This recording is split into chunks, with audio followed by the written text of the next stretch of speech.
क्या हाल बच्चे लोगों। आप लोग इस वक्त तैयारी को बहुत जबरदस्त लेवल के ऊपर पहुंचा चुके होंगे और हम लोग उसी तैयारी में हमारी बात को आगे कंटिन्यू करने वाले हैं। यानी कि हम लोग बात करने वाले बच्चों इंडियन कॉन्ट्रैक्ट एक्ट के हमारे तीनों ही चैप्टर्स के ऊपर। तो इंडेमनिटी गारंटी, देन बिलमेंट और देन एजेंसी, सबके सारे पॉइंट्स के ऊपर हम लोग बात करेंगे। तो सबसे पहले बच्चे लोगों को बात शुरू कर देते हैं कि इंडेमनिटी का सेक्शन डेफिनेशन क्या कहता है। A contract by which one party promises to save the other from loss cost to him. एक पार्टी दूसरी पार्टी को उसके लॉसेस से बचाने का, सेव करने का प्रॉमिस करती है। अब ये लॉसेस उसको क्यों हुए, या तो by the conduct of the promisor himself, promisor की खुद की वजह से, या फिर conduct of any other person. It is a matter of indemnity. और ये एक टिपिकल टाइप का कंटीजेंट कॉन्ट्रैक्ट है कि भाई लॉसेस हुए तो भरना पड़ेगा, नहीं तो नहीं भरना पड़ेगा। बराबर। अब प्रोमिसर हिमसेल्फ में आपको याद हो तो हमने एग्जाम्पल लिया था कि कोई मान लीजिए मेरा नेबर है और मुझे अपने घर में रिकंस्ट्रक्ट करना है, ठीक है। तो मैं अपने घर को पूरा कह सकता हूं कि रिकंस्ट्रक्ट करना चाह रहा हूं, उससे पड़ोस वाले के घर में कुछ भी नुकसान होने के चांसेस हो सकते हैं, मे बी। तो मैं उसको प्रॉमिस करता हूं कि भाई मैं आपको इंडेमनिटी देने को तैयार हूं, आपके सारे डैमेजेस को मैं देने को तैयार हूं। It is a matter of indemnity. कई बार होता है किसी और के नुकसान की वजह से, ठीक है। जब हम लोग कंपनी में हमारा शेयर सर्टिफिकेट लॉस्ट हो गया और हमने डिमांड किया कि सर हमको डुप्लीकेट सर्टिफिकेट दिया जाए, तो हम कंपनी को इंडेमनिटी बॉन्ड फिल करके देते हैं। बराबर से इंडेमनिटी बॉन्ड फिल करके देने का मतलब कि कंपनी हमको अभी इंडेमनिटी नया शेयर सर्टिफिकेट इशू कर दे, कल को अगर किसी ने कंपनी के अगेंस्ट केस कर दिया या कंपनी को उस वजह से कोई नुकसान उठाना पड़ा तो वी आर रिस्पॉन्सिबल टू पे, हम पे करेंगे। It is a matter of purely indemnity. अब इसमें जिस पर्सन को इंडेमनिटी दिया गया है वो हमारा इंडेमनिटी होल्डर होगा और वो क्या रिकवर कर सकता है प्रोमिसर से या इंडेमनिफायर से, all damages which he may complete to pay. जो भी कुछ नुकसान हुआ इंडेमनिटी होल्डर का वो प्रोमिसर से रिकवर करेगा। कल को अगर मान लीजिए कि उस पर्सन के अगेंस्ट में जो हमारा इंडेमनिटी होल्डर है कोई केस चला, तो उस केस में उसका जितना भी एक्सपेंसेस लगा वो सारा रिकवर कर सकता है। और कुछ भी all sum which he may have paid under the terms of any suit, हर कुछ जो भी आपने उसके लॉसेस को बचाने के लिए प्रॉमिस किया था, उसके लॉसेस के सारे अमाउंट के लिए जो भी यहां पे प्रॉमिसर होगा वो रिस्पॉन्सिबल रहेगा। यानी इंडेमनिटी होल्डर अपना सारा डैमेजेस, कॉस्ट वगैरह जो है वो रिकवर कर सकता है प्रॉमिसर से, ही अपने को ध्यान में रखना चाहिए। बराबर। अब हमने कहा सर ये सूट की रिकवरी कैसे होगी। आपको एक एग्जाम्पल याद हो, बहुत सीधा सा एक एग्जाम्पल हमारा था कि मान लीजिए कि ये कॉन्ट्रैक्ट है एक्स और वाई के बीच में। एक्स ने वाई को प्रॉमिस किया है कि तुम जेड के साथ में डीलिंग करो, ठीक है। अगर जेड के साथ डीलिंग करने में तुमको कोई भी लॉस उठाना पड़ा या कल को जेड का पैसा नहीं चुका पाए और जेड ने तुम्हारे ऊपर केस किया तो वो सारे एक्सपेंसेस मैं बियर करूंगा। बराबर। तो कल को अगर वाई को कोई भी नुकसान उठाना पड़ा, कोई डैमेजेस लग गए, उसके ऊपर सूट फाइल हुआ, सूट का खर्चा हुआ, उसको कुछ पैसा चुकाना पड़ा, इन सबको वो वाई से रिकवर कर सकता है। ये सारे राइट है हमारे इंडेमनिटी होल्डर के पास में, ठीक है। बराबर। Now what is the meaning of guarantee बच्चे लोगों। It is a contract to perform the promise made to discharge liability incurred by a third person in case of default. यहां एक्स जो है मेरे इसी एग्जांपल में इस बार एक्स वाई को प्रॉमिस नहीं कर रहा है, वो जेड को प्रॉमिस कर रहा है कि आप वाई के साथ डीलिंग करिए, वाई को माल उधार पे दीजिए, उसको पैसा उधार पे दीजिए, अगर ये नहीं पे कर पाया तो मैं पे करूंगा और बाद में एक्स जो है वो वापस वाई से रिकवर कर लेगा। हमारा सीधा सीधा सा फंडा है। तो it is a contract to perform the promise made of discharge liability incurred by third person in case of default। तीन पार्टीज होती है बच्चों। गारंटी देने वाले पर्सन को हम श्योरिटी बोलते हैं, जिस पर्सन के लिए गारंटी दी गई है उसको डेटर बोलेंगे, और जिस पर्सन को गारंटी दिया गया है the person to whom the guarantee is given is called creditor, ठीक है।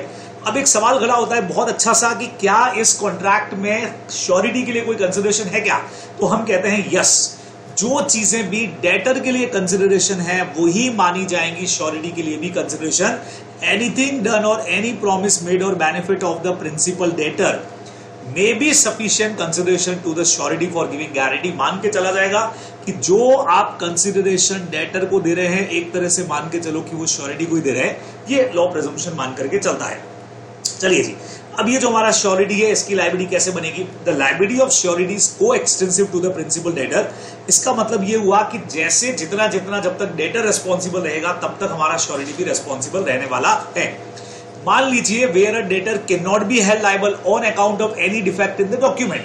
अगर कॉन्ट्रैक्ट का कोई डॉक्यूमेंट बना और उसके हिसाब से हमारा डेटर जो है वो रेस्पॉन्सिबल नहीं हो रहा है तो श्योरिटी भी अपनी लायबिलिटी से फ्री हो जाएगा। मतलब डेटर फ्री तो श्योरिटी भी फ्री। बराबर। The surety is liable even if no action is taken by the creditor against the debtor. बच्चों इस पॉइंट को समझिएगा, हमारे पास में मैंने आपको कहा 3 लोग हो गए यहाँ पे, ये हमारा श्योरिटी हो गया, ये हमारा डेटर हो गया, ये हमारा क्रेडिटर हो गया। ड्यू डेट पे पहले पैसा डेटर से मांगा जाएगा, अगर डेटर ने नहीं चुकाया तो क्रेडिटर श्योरिटी से लेगा। सिंपल है। मान लेते हैं श्योरिटी ने भी पैसा देने से मना कर दिया, अब क्रेडिटर की चॉइस है कि वो सूट फाइल श्योरिटी पे करे या डेटर पे करे। हम ये नहीं कह सकते कि पहले आप डेटर पे केस करो उसके बाद हमारे पास में आना, क्योंकि यहाँ पे 3 तरह के कॉन्ट्रैक्ट्स का फॉर्मेशन होता है एट द सेम टाइम। यहाँ पे डेटर और क्रेडिटर के बीच में भी एक कॉन्ट्रैक्ट बन रहा है, श्योरिटी और डेटर के बीच में भी बन रहा है, श्योरिटी और क्रेडिटर के बीच में भी बन रहा है। और इस बेस के ऊपर बच्चे लोगों हमारा ये पॉइंट जो है वो एप्लीकेबल हो जाएगा। यहाँ पे the surety is liable even if no action taken by creditor against the debtor. जरूरी नहीं है वो श्योरिटी से डायरेक्ट पैसा वसूल कर ले केस करके, पर then surety have right to recover from debtor. ये अपने को ध्यान में रखना चाहिए, बराबर।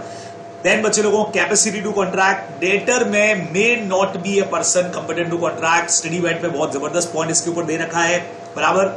डेटर जो है वो may not be a person competent to contract चलेगा, ये वाला पर्सन अगर कॉन्ट्रैक्ट करने की कैपेसिटी नहीं भी रखता है तो भी चलेगा, ठीक है। क्रेडिटर हमेशा ऐसा पर्सन होना चाहिए जिसमें कॉन्ट्रैक्ट करने का कैपेसिटी हो, एज वेल एज श्योरिटी भी ऐसा पर्सन होना चाहिए जिसमें कॉन्ट्रैक्ट करने का कैपेसिटी हो। बच्चों कहने का मतलब ये, फाउंडेशन में आप लोग पढ़ के आए कि डेटर की जगह पे अगर कोई माइनर भी आ गया, सपोज करिए, तो भी यहां पे कोई फर्क नहीं पड़ेगा, क्रेडिटर सीधा श्योरिटी से पैसा वसूल कर लेगा। तो डेटर की जगह पे ऐसा पर्सन आ सकता है जिसमें कॉन्ट्रैक्ट का कैपेसिटी नहीं हो, लेकिन क्रेडिटर और श्योरिटी की जगह पे हमेशा ऐसा पर्सन आना चाहिए जिसमें कॉन्ट्रैक्ट करने की कैपेसिटी हो, बराबर।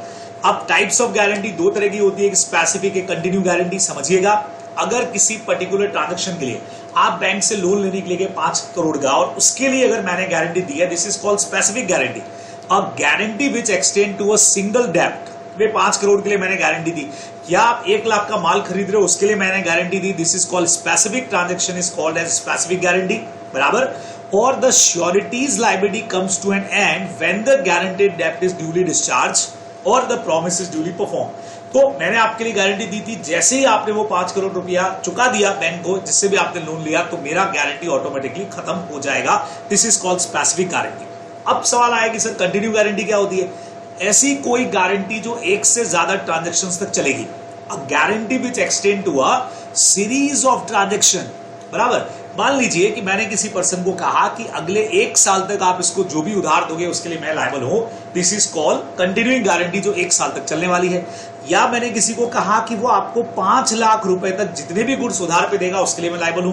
अब मान लीजिए सामने वाले ने आपको एक बार भी 5 लाख रुपए उधार सीधे ही दे दिए, 5 लाख का माल उधार पे दे दिया, तो बस मेरा उस अमाउंट के लिए मैं रेस्पॉन्सिबल हूं, उसके बाद के लिए मैं नहीं। सपोज करो एक बार उसने 50,000 का उधार पे दिया, फिर 50 का दिया, फिर 1 लाख का दिया, फिर 2 लाख का दिया, तो इस केस के अंदर बच्चों यहां तक मैं रेस्पॉन्सिबल रहने वाला हूं। अभी 1 लाख और तक 4 लाख ये हो गए, बराबर। तो this is called series of transaction, जहां हम 1 से ज्यादा ट्रांजेक्शन के लिए अपनी रेस्पॉन्सिबिलिटी लेते हैं कंटिन्यू। हाँ, अब 5 लाख तक बोला था और एक ही बार में 5 लाख का उधार दे दिया, तो बस वो 1 टाइम शॉर्ट हो गया, मेरा गारंटी वहीं पे खत्म हो जाएगा। खत्म मतलब हाँ, अब अगर कोई और लोन क्रिएट हुआ तो उसके लिए मैं रेस्पॉन्सिबल नहीं रहूंगा। तो सीरीज ऑफ ट्रांजेक्शन के लिए होती है, बराबर।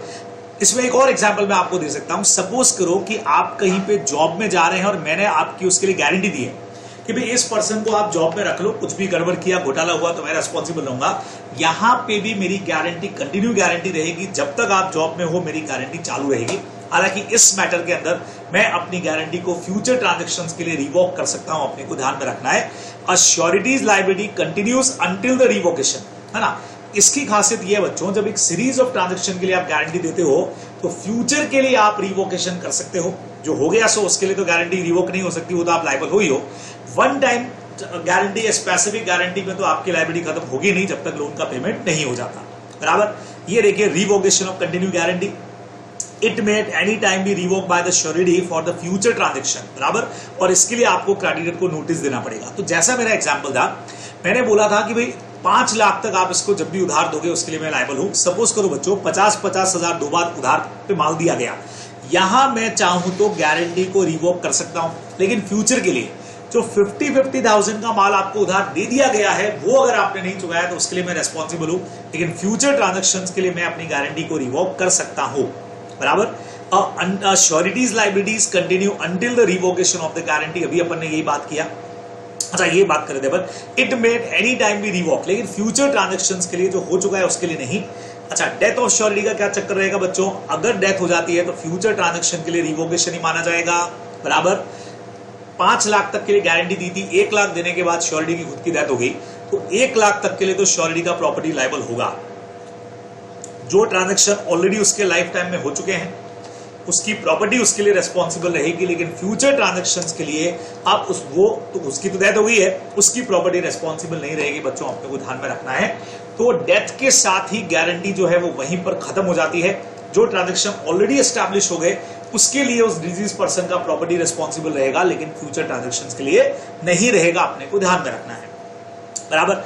नाउ बच्चों, श्योरिटी किन किन कंडीशन में डिस्चार्ज होता है सबको पता है। First point is most important point, जहां पे there is any variance in the terms of contract, आपने टर्म्स ऑफ कॉन्ट्रैक्ट में चेंजेस कर दिए between the principal debtor and creditor without surety's consent, debtor और क्रेडिटर बिना श्योरिटी का consent का टर्म्स कंडीशन चेंज कर देते हैं तो the surety would be discharge in respect of all the transaction taking place subsequent to the variance. ठीक है, सपोज करिए कि आपको कहीं पर जॉब पे रखा जाता है और मैंने ये गारंटी दिया है कि अगर इसको थोड़ा सा रेंट वाला एग्जांपल लेते हैं, ज्यादा इजी आपको समझ में आएगा। सपोज करिए आपको कहीं पे रेंट पे घर चाहिए और लैंडलॉर्ड ने आपसे गारंटी मांगा है और मैंने गारंटी दिया है। गारंटी मैंने दिया है कि भाई 50,000 रुपया महीना तक के लिए मैं रेस्पॉन्सिबल हूं। 50,000 महीने में घर दिया आपको किराए पे और उसके लिए मैं रेस्पॉन्सिबल हूं, ये मैंने गारंटी दे दिया है। अब सोचो कि आप और लैंडलॉर्ड लाइक अ क्रेडिटर और आप हो गए डेटर की तरह से, आप दोनों ने मिलकर के इस 50,000 के अमाउंट को चेंज कर दिया तो मैं लायबिलिटी से फ्री ले। फिर बच्चों, अगर प्रिंसिपल डेटर ने और क्रेडिटर ने आपस में कोई सेटलमेंट कर लिया है regarding the amount, promise not to sue, भाई क्रेडिटर और डेटर ने आपस में कोई सेटलमेंट कर लिया कि हम एक दूसरे पर केस नहीं करेंगे या माल के गुड्स पैसे के बदले में माल ले लिया, कुछ भी कर लिया, आपस में इन्होंने लोन को खत्म कर दिया तो श्योरिटी भी हमारा हो जाएगा डिस्चार्ज। बराबर। Surety's agreement made with a third person, ये पॉइंट समझिएगा थोड़ा सा। A contract for giving time to debtor, बराबर, is entered into with third party, the surety will not be discharge. बच्चों समझिएगा, अगर मान लीजिए contract for giving time to a debtor, actually में श्योरिटी ने थर्ड पार्टी के साथ मिल करके, सॉरी श्योरिटी ने नहीं, क्रेडिटर ने किसी थर्ड पार्टी के साथ मिल करके डेटर को जो पेमेंट का टाइम दिया हुआ था 1 महीना 2 महीना 3 महीना, उसको अगर इंक्रीज कर दिया, उसको अगर बढ़ा दिया तो श्योरिटी अपनी लायबिलिटी से फ्री हो जाएगा। कैसे होगा, कोशिश करेंगे अभी की 136 पे अगर हम कोई क्वेश्चन देख सके तो अभी उस क्वेश्चन को भी हम लोग चेक करने वाले हैं।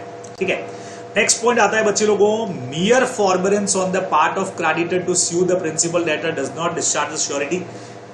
क्रेडिटर फॉरबियरेंस का मतलब केस नहीं करना। ठीक है, तो मियर फॉरबियरेंस का मतलब अभी अपन ने पढ़ा था कि जरूरी नहीं है कि क्रेडिटर डेटर पे केस करे, फेल हो जाए फिर ही श्योरिटी पाए, वो डायरेक्ट श्योरिटी पे केस कर सकता है। तो हमने अगर क्रेडिटर ने प्रिंसिपल डेटर पे केस नहीं किया तो इसका मतलब ये नहीं होगा कि श्योरिटी फ्री हो जाएगा। श्योरिटी कहते भाई आपने उस पर केस नहीं किया तो आप मुझ पे केस करने के लिए कैसे आ गए, ऐसा नहीं होगा, अपने को ध्यान में रखना है। बराबर। Spoil the rights of surety, अगर कहीं पर भी क्रेडिटर ने कुछ भी ऐसा कर दिया बच्चे लोगों जो श्योरिटी के राइट के अगेंस्ट में है ना, उसके श्योरिटी के जो राइट्स है उनको स्पॉइल करने का काम कर रहा है, तो फिर समझ जाइए श्योरिटी अपनी लायबिलिटी से एब्सोल्युटली डिस्चार्ज हो जाएगा। ये अपने को ध्यान में रखना है। हमने कहा सर कोई एग्जांपल इसका, अभी आपको मैं एग्जांपल देता हूं। सपोज करिए आप कहीं पर कैशियर का जॉब कर रहे हो और मैंने गारंटी ली है कि भाई ये घपला वपला नहीं करेंगे, सब कुछ बढ़िया काम करेंगे, लेकिन मेरा एक कंडीशन है, आपको हर मंथ के एंड में एक बार कैश को चेक कर लेना है। गारंटी तो है मेरी, लेकिन हर महीने के एंड में आप कैश को चेक करना।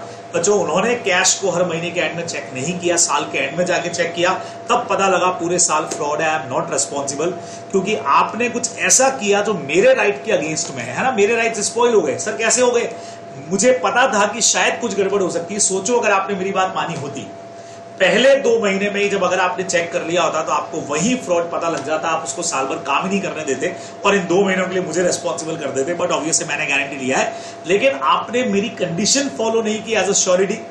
मेरी श्योरिटी की तरफ से मैंने कंडीशन लगाई थी कि आप हर मंथ चेक करोगे, आपने नहीं किया, मतलब आपने मेरी रेमेडीज जो है वो खत्म कर दी यहाँ पे, तो फिर मेरे यहाँ पे ड्यूटीज भी खत्म हो जाएंगे। बच्चों अपने को ध्यान में रखना है। अगर कोई भी गारंटी मिस रिप्रेजेंटेशन से ली जाती है, बराबर से। या अगर कोई गारंटी फ्रॉड से ली जाती है तो वो भी गारंटी कैसी हो जाएगी, डिस्चार्ज। बच्चों टॉपिक क्या पढ़ रहे हैं, फ्रॉड या मिसरिप्रेजेंटेशन करके, झूठ बोल करके इंटेंशनली या अनइंटेंशनली गारंटी लिया है तो guarantee absolutely cancel, void, discharge माना जाएगा। ठीक है। नाउ अगर मान लीजिए गारंटी देते वक्त कोस्ट श्योरिटी की कंडीशन लगा दी गई है, when a contract of guarantees enter on the condition that the creditor shall not act, हमने क्रेडिटर को बोला कि तो उस वक्त तक पैसा नहीं देना until another person has joined as co surety. भाई मैं अकेला गारंटी नहीं दे सकता, मुझे एक बंदा और चाहिए, वो मैं लेके नहीं आऊंगा, वो आपका काम है, आप लोग जानो। तो मैंने क्रेडिटर को बोला उस वक्त तक ये 1 करोड़ का लोन मत देना जब तक कोई मेरे साथ को श्योरिटी ज्वाइन नहीं करता है। और बच्चों को श्योरिटी ने ज्वाइन किया ही नहीं, फिर भी उन्होंने उसको 1 करोड़ रुपया दे दिया डेटर को। लॉ कहता है I am not responsible for that, क्योंकि मैंने शुरुआत में ही कह दिया था कि मुझे कोस्ट श्योरिटी का जरूरत पड़ेगा, अगर आप ये नहीं लाओगे तो फिर इसका मतलब है कि मैं रेस्पॉन्सिबल नहीं हूं, मैं डिस्चार्ज हो गया। बच्चों ये अपने को ध्यान में रखना चाहिए, बराबर। तो ये हमारे सारे डिस्चार्ज के पॉइंट थे कि किन किन कंडीशंस के अंदर वो डिस्चार्ज हो जाएगा। आगे आइए rights of surety against the principal debtor पे बात करते हैं।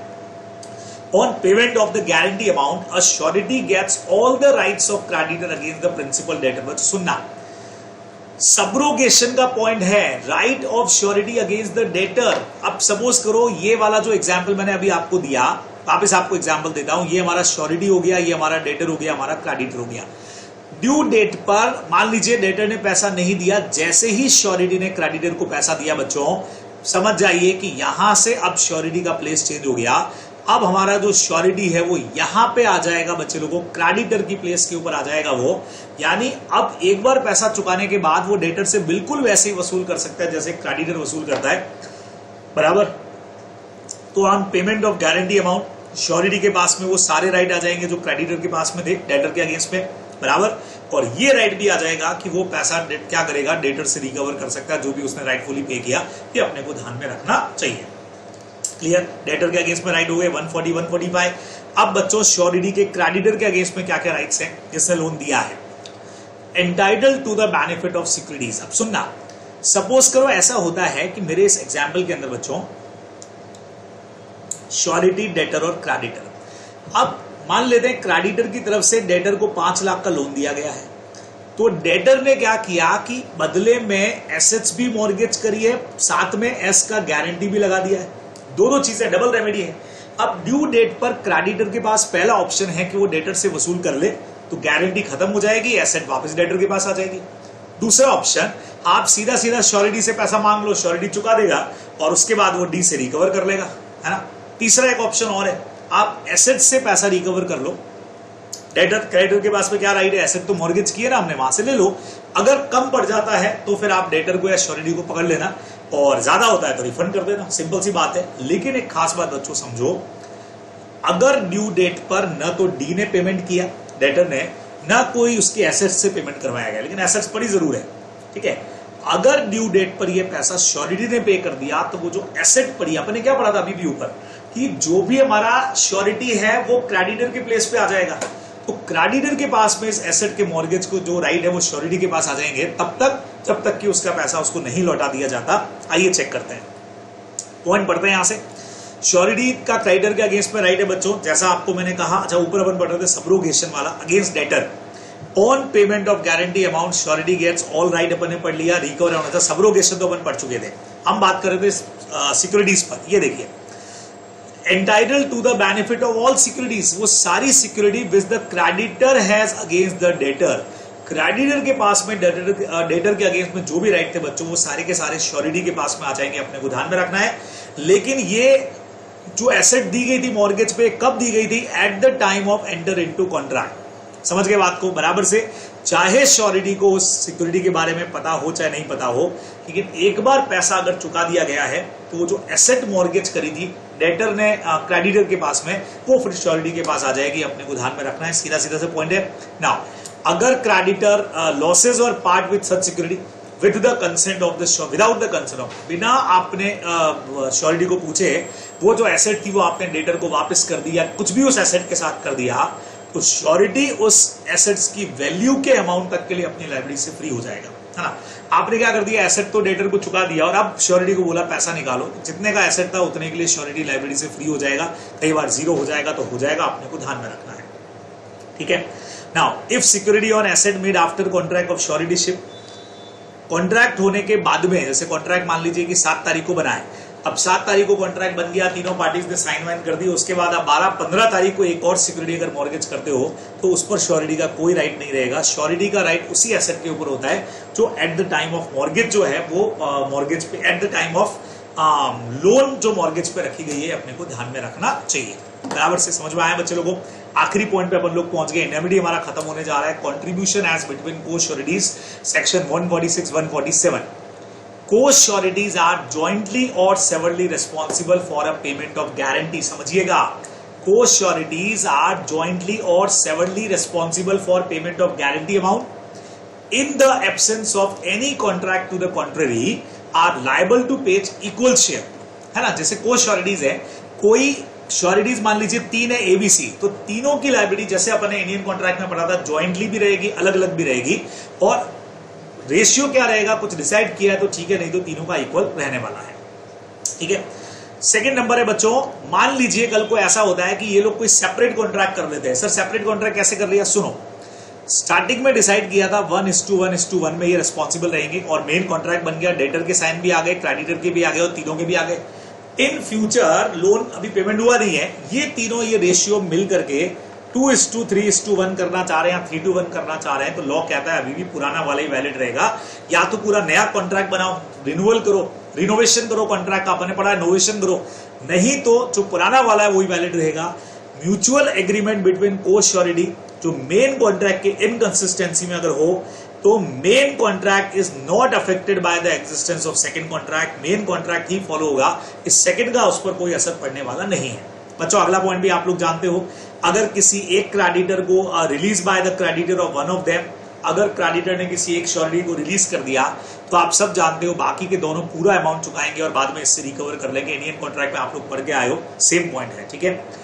अगर बाय चांस अलग अलग अमाउंट के लिए गारंटी दिया है, co sureties were bound in different sums are liable to be equally so far as the limit of their respective obligation permit. Sir ये वाला कौन सा पॉइंट है? इसके लिए बच्चों स्टडी मैट के अंदर हमको एक बहुत अच्छा एग्जांपल देके रखा है। आइए मैं आपको लेकर के चलता हूं इस चैप्टर के स्टडी मैट की तरफ। चलिए ये हमारा स्टडी हमारा आ गया बच्चों, स्टडी मटेरियल आ गया इंडेमिनिटी और गारंटी का। अब ये जो एग्जाम्पल आपको दे रखा था अलग अलग अमाउंट के लिए, उसके लिए आपको सेक्शन 147 का एग्जाम्पल यहां से चेक करना चाहिए। देखिएगा एबीसी श्योरिटीज है बच्चों, डी के लिए ज्वाइंट श्योरिटीज हो गए, और 3 बॉन्ड वहां पे बनते हैं, ईच अ डिफरेंट पेनल्टी, नेमली ए ने दिया है बच्चों 1 लाख का गारंटी, 1 लाख का ए का है, 2 लाख रुपए बी ने गारंटी दिया है, 4 लाख रुपीज सी ने अपना गारंटी दिया है। ठीक है। टोटल अमाउंट बच्चों 7 लाख का गारंटी दिया गया है, डी को दिया है इन्होंने, जो वो ई को देने वाला है। ठीक है। डी मेक्स अ डिफॉल्ट, समझिएगा बच्चों, D makes a default to the extent of 3 lakh rupees. अब 7 लाख का गारंटी दिया था, उसमें से उसने 4 लाख तो चुकाया, 3 लाख रुपए कम चुकाए, तो हमने कहा रेस्पॉन्सिबिलिटी बताओ भाई, तीनों का इक्वल करो बच्चों। 3 लाख का इक्वल होता है 1 लाख 1 लाख 1 लाख, जो उनके लायबिलिटी अमाउंट जितना प्रोमिस्ड अमाउंट है उससे ज्यादा नहीं है, तो तीनों 1 लाख रुपीज यहां पे बियर करने वाले हैं। क्लियर मैटर है? समझ में आया आप लोगों को? सेम कंडीशन, सेम क्वेश्चन अपना अगला है बच्चों, सेम टू सेम है, वही 1 लाख 2 लाख और 4 लाख का गारंटी दिया, लेकिन सेकंड में हमारा डिफॉल्ट अमाउंट है जो बच्चों 4 लाख हो जाएगा। मेरी बात को समझना, डिफॉल्ट अमाउंट 4 लाख होता है। अब 4 लाख को अगर 3 में डिवाइड किया जाए तो फर्स्ट पर्सन ए के साथ दिक्कत आएगी, क्योंकि उसका अमाउंट 1 लाख रुपए से ऊपर निकलेगा। तो हमको पता है प्रॉमिस्ड अमाउंट और गारंटी अमाउंट जो आपका है, मतलब जो प्रॉमिस्ड अमाउंट और जो एक्चुअल लायबिलिटी अमाउंट है विच एवर इज लोअर, उतनी आपकी गारंटी बनती है। तो 4 लाख को अगर 3 में डिवाइड करूं तो 1 लाख से ऊपर ही अमाउंट आना है, और ए का तो गारंटी 1 लाख तक की है। तो तरीका क्या है, 4 लाख में से पहले 1 लाख रुपए ए का गारंटी, ये तो उससे ज्यादा के लिए लायबल है नहीं, बचा बच्चों 3 लाख। 3 लाख को रिमेनिंग दोनों उठा लें 150 में। सर अगर इससे भी किसी की लिमिट बाहर जा रही होती तो वो उतने के लिए रेस्पॉन्सिबल होता, फिर तीसरा सारा उठाता। बराबर। अब यहां पे क्या होगा बच्चों, इस मैटर के अंदर ये पर्सन 1 लाख के लिए रेस्पॉन्सिबल हो गया, सीधा सीधा सा है। ठीक है। फर्स्ट पर्सन ने तो उतनी गारंटी दिया था, अब बचे 3 लाख, तो दोनों 1.5 के लिए रेस्पॉन्सिबल रहेंगे। ये देख लो बच्चे लोगों, ये रहा 1 BNC 1.5 ईच के लिए रेस्पॉन्सिबल हो जाएंगे, है ना, क्योंकि आपने जितना प्रॉमिस किया अमाउंट उससे ज्यादा के लिए हम आपको रेस्पॉन्सिबल नहीं कर सकते, अपने को मेनली ध्यान में रखना चाहिए। क्लियर मैटर है? ठीक है। अब तीसरे वाले के अंदर बच्चों पूरे 7 लाख की गलती कर दी है तो सीधा सीधा पूरा रेशियो आपका ये, एक का 1 लाख, दूसरे का 2 लाख, तीसरे का 4 लाख, जो आपका रेशियो था उसमें आप रिस्पॉन्सिबल रहोगे। ये अपने को थोड़ा सा एग्जाम्पल ध्यान में इस तरह से रखना चाहिए। चलिए, गुड इवनिंग लोगों।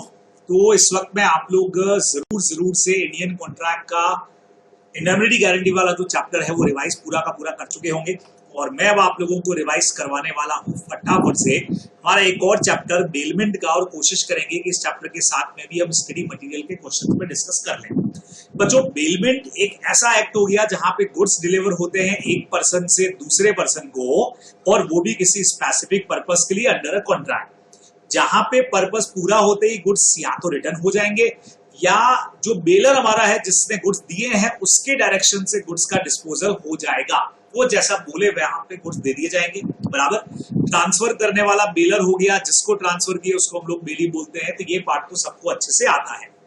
149 3 तरह की डिलीवरी पे बात करता है बच्चों। जो सेल्स ऑफ गुड्स एक्ट में आप पढ़ के आए, एक्चुअल डिलीवरी होता है जहां पे गुड्स फिजिकली बेलर से बेली को ट्रांसफर हो गए। जैसे मैंने अपनी कार को रिपेयर के लिए दिया। एक हो सकता है कि मैंने गुड्स को फिजिकली ट्रांसफर नहीं करके कोई सिंबल जैसे गुड्स का रिसिप्ट ट्रांसफर कर दिया, उसको हम सिंबॉलिक डिलीवरी बोलते हैं। जहां पे गुड्स का रिसिप्ट दिया, जिसको मैंने दिया वो रिसिप्ट के बिहाफ पे गुड्स अपने पोजीशन में ले लेगा, और पर्पस पूरा होने के बाद मुझे या मेरे डायरेक्शन से डिस्पोज कर देगा। कंस्ट्रक्टिव बच्चों, जहां गुड्स का फिजिकल कस्टडी चेंज नहीं होता है, जहां पहले था वो गुड्स अभी भी वही रहेंगे, सिर्फ कैरेक्टर चेंज हो गया। एक एग्जांपल हमने इसके अंदर पढ़ा था कि मैंने एक बैंक से लोन लिया, मेरे पास में एक मशीन है और बैंक को मैंने मॉर्गेज कर दी, प्लस बैंक को मैंने रिक्वेस्ट किया कि सर इसको मेरे पास ही रहने दो।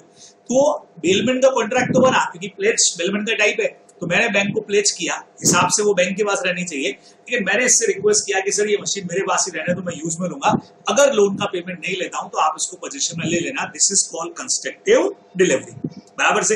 बच्चों, यहाँ पे बेलर की कुछ ड्यूटीज बनती है, बहुत सिंपल सी। पहला ड्यूटी है, गुड्स को देते वक्त में अगर गुड्स में कोई भी लॉसेज है, डैमेजेस है, कुछ भी अगर है, फैक्ट्स हैं, डिफेक्ट्स जो भी अगर है, वो डिस्क्लोज करने पड़ेंगे आपको, नहीं तो बेली के नुकसान के लिए बेलर रिस्पॉन्सिबल होगा। अब इसमें दो बातें हैं बच्चों।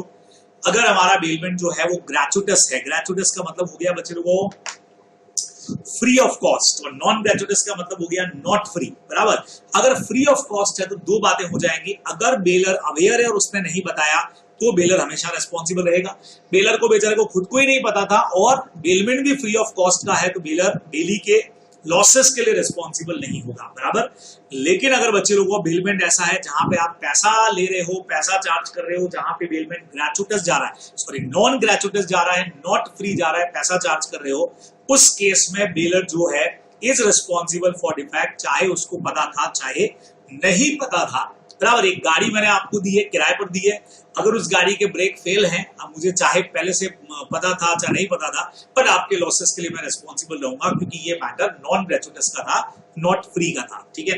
सेम उसी तरह से बच्चों, अगर गुड्स को मैंने बेली को दिया है बेलर के पर्पस के लिए, मैं आपको दे रहा हूं गुड्स को संभाल कर रखने के लिए, और अगर उसमें कुछ खर्चे हो जाए तो अगेन बच्चों, अगर ग्रेचुटस बेलमेंट है तो यानी ग्रेचुटस का फोकट में है, तो आपके जो भी एक्सपेंडिचर हुए होंगे वो बट ऑब्वियस है मैं बेयर करूंगा, वो खर्चे मैं दूंगा।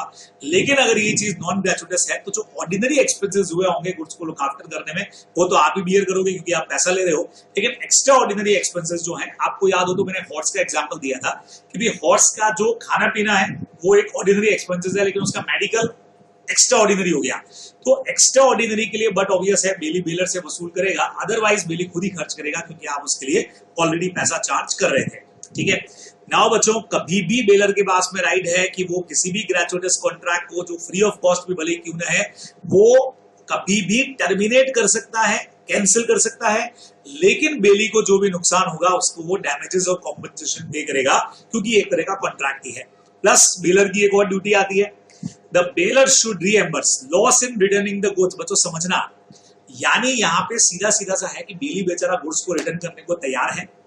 The baler should reimburse these expenses, loss in returning goods। सुनना, आपको एक एग्जांपल मैंने दिया था कि मेरी गाड़ी मैं यहां से जयपुर लेकर के गया, वहां गाड़ी में कुछ प्रॉब्लम आ गई तो मैंने गाड़ी वहीं पे छोड़ दी, दूसरी गाड़ी करके यहां आ गया।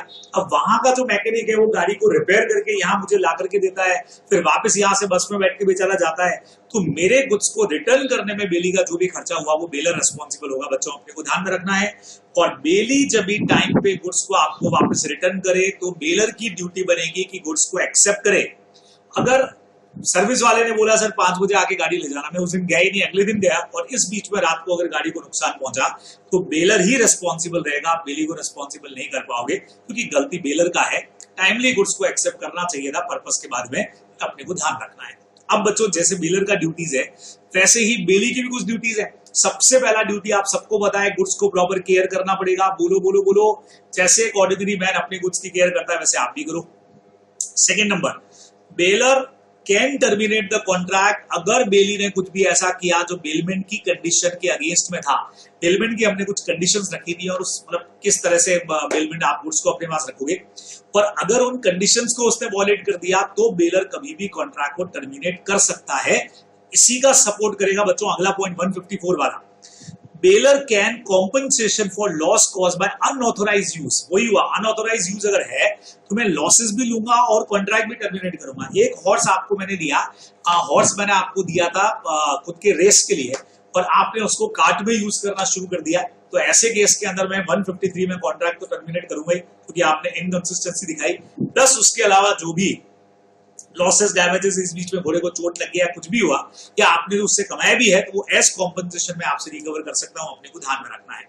फिर बच्चों जहां बेलर बेली के गुड्स को, जहां बेली बेलर के गुड्स को मिक्स कर देता है, तो अगर बेलर की कंसेंट से गुड्स को आपस में मिक्स किया है तो जो भी यहाँ पे प्रोडक्शन निकलेगा मिक्सचर से, वो उससे जो भी बेनिफिट होगा वो दोनों आपस में बांटने वाले हैं। The bailor and bailee shall have an interest in proportion to their respective shares.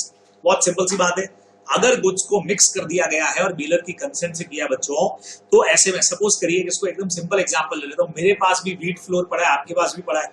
अब मेरी कंसेंट से मेरा व्हीट फ्लोर आपके व्हीट फ्लोर में मिक्स कर दिया गया, 50 किलो आपका था, 100 किलो मेरा था, तो जो भी मिक्सचर बनेगा 1:2 के रेशियो में हम उसको डिस्ट्रीब्यूट कर लेंगे, बराबर। Now without the consent of the seller, लेकिन सॉरी बेलर का कंसेंट नहीं था। इसमें दो बातें होंगी बच्चों, अगर गुड्स को सेपरेट किया जा सकता है तो सेपरेट कर लेना चाहिए, लेकिन सेपरेट करने के जो भी एक्सपेंसेस होंगे वो बेली बियर करेगा और अगर कुछ नुकसान हुआ तो भी बेली बियर करेगा क्योंकि आपने बेलर का कंसेंट नहीं दिया। सपोज करो आपकी शॉप पे मैंने अपने कुछ शर्ट्स रखवाए हैं, कुछ जो बेचने के लिए शर्ट्स हैं 100-200 आपकी शॉप पे भी पड़े और बिना मेरी कंसेंट के आपने उनको एक साथ में रख दिया है, ठीक है।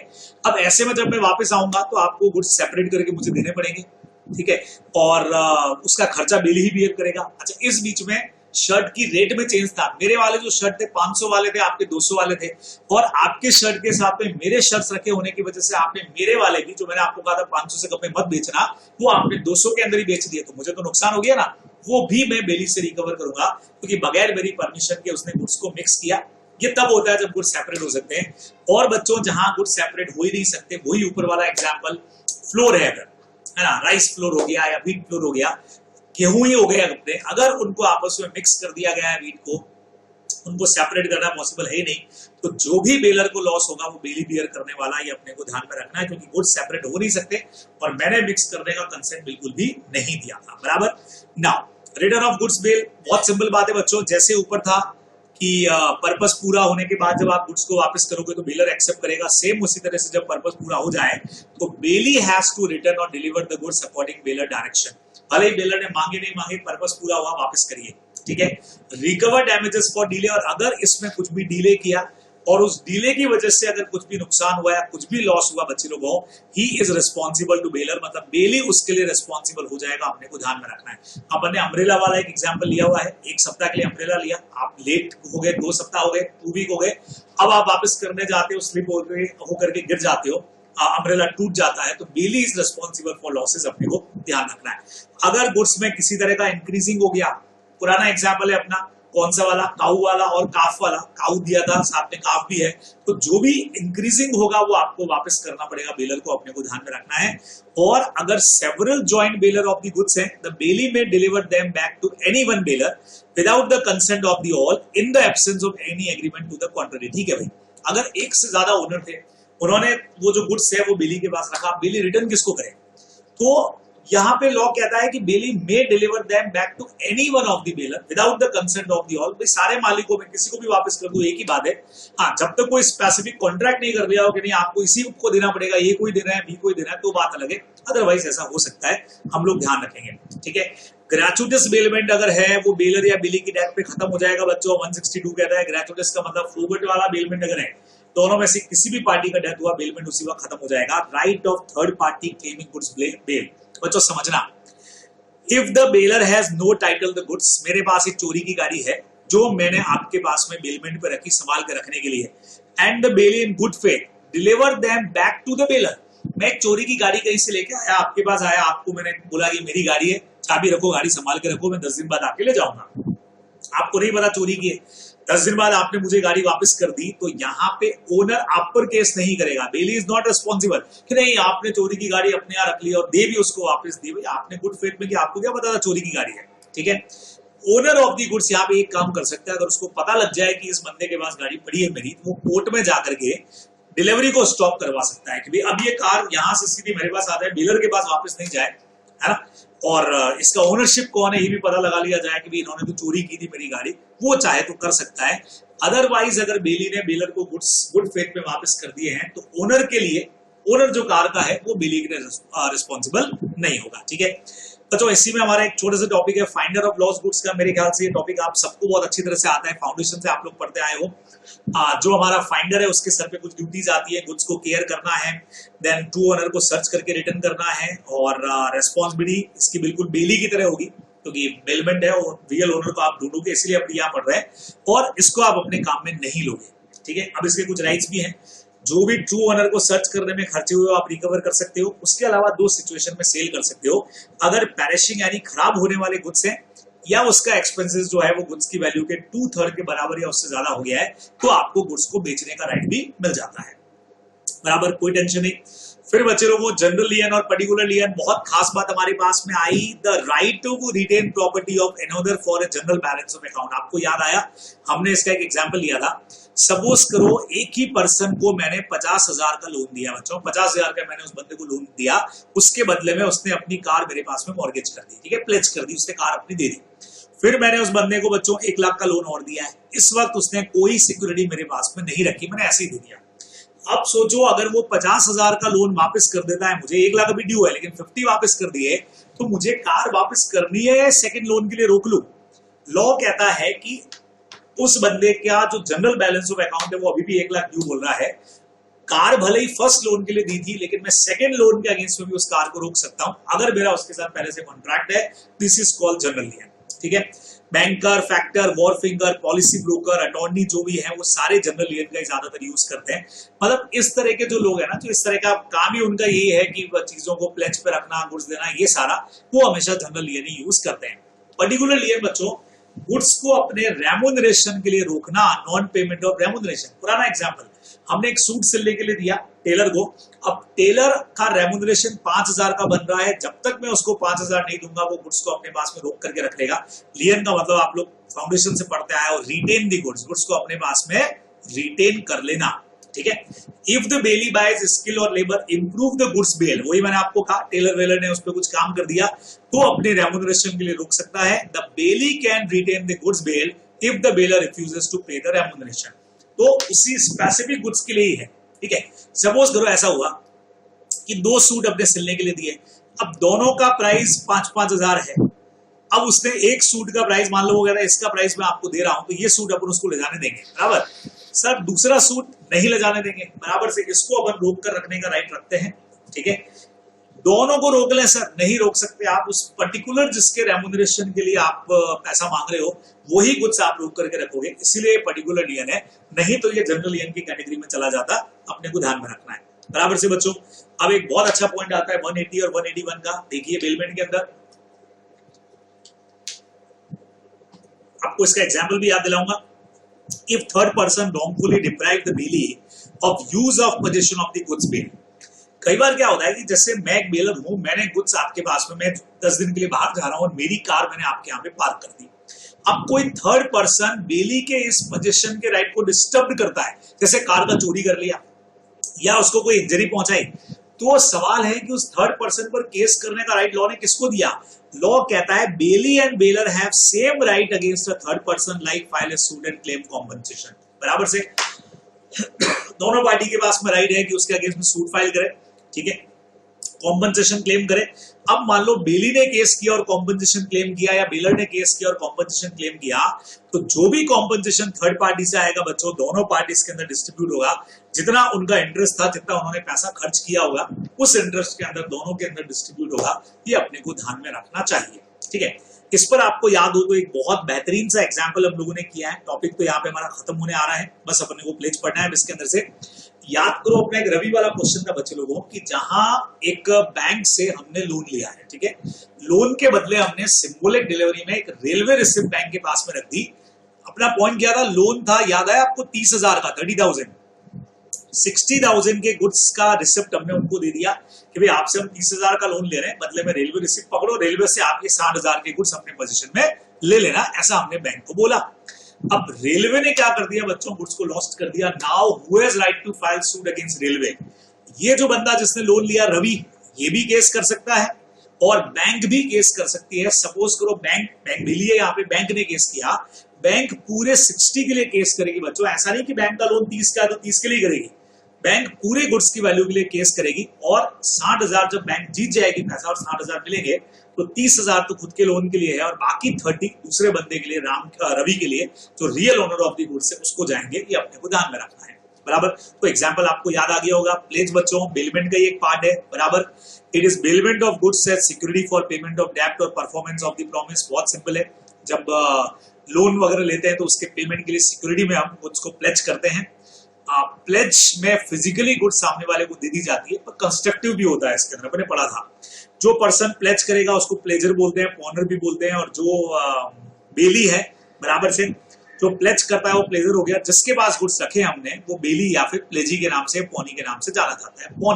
पॉनी वो हो गया जो लेंडर है, जिसने पैसा उधार पे दिया है और हमने उसके पास गुड्स रखे हैं, तो हमारे गुड्स उसके पास में है। उसके पास क्या क्या राइट है बच्चों? गुड्स को उस वक्त तक वो रिटेन करके रख सकता है जब तक हम उसको लोन का पैसा या जो भी पेमेंट है डेब्ट का और सारे एक्सपेंसेस जो है वो पे नहीं कर देते, ठीक है।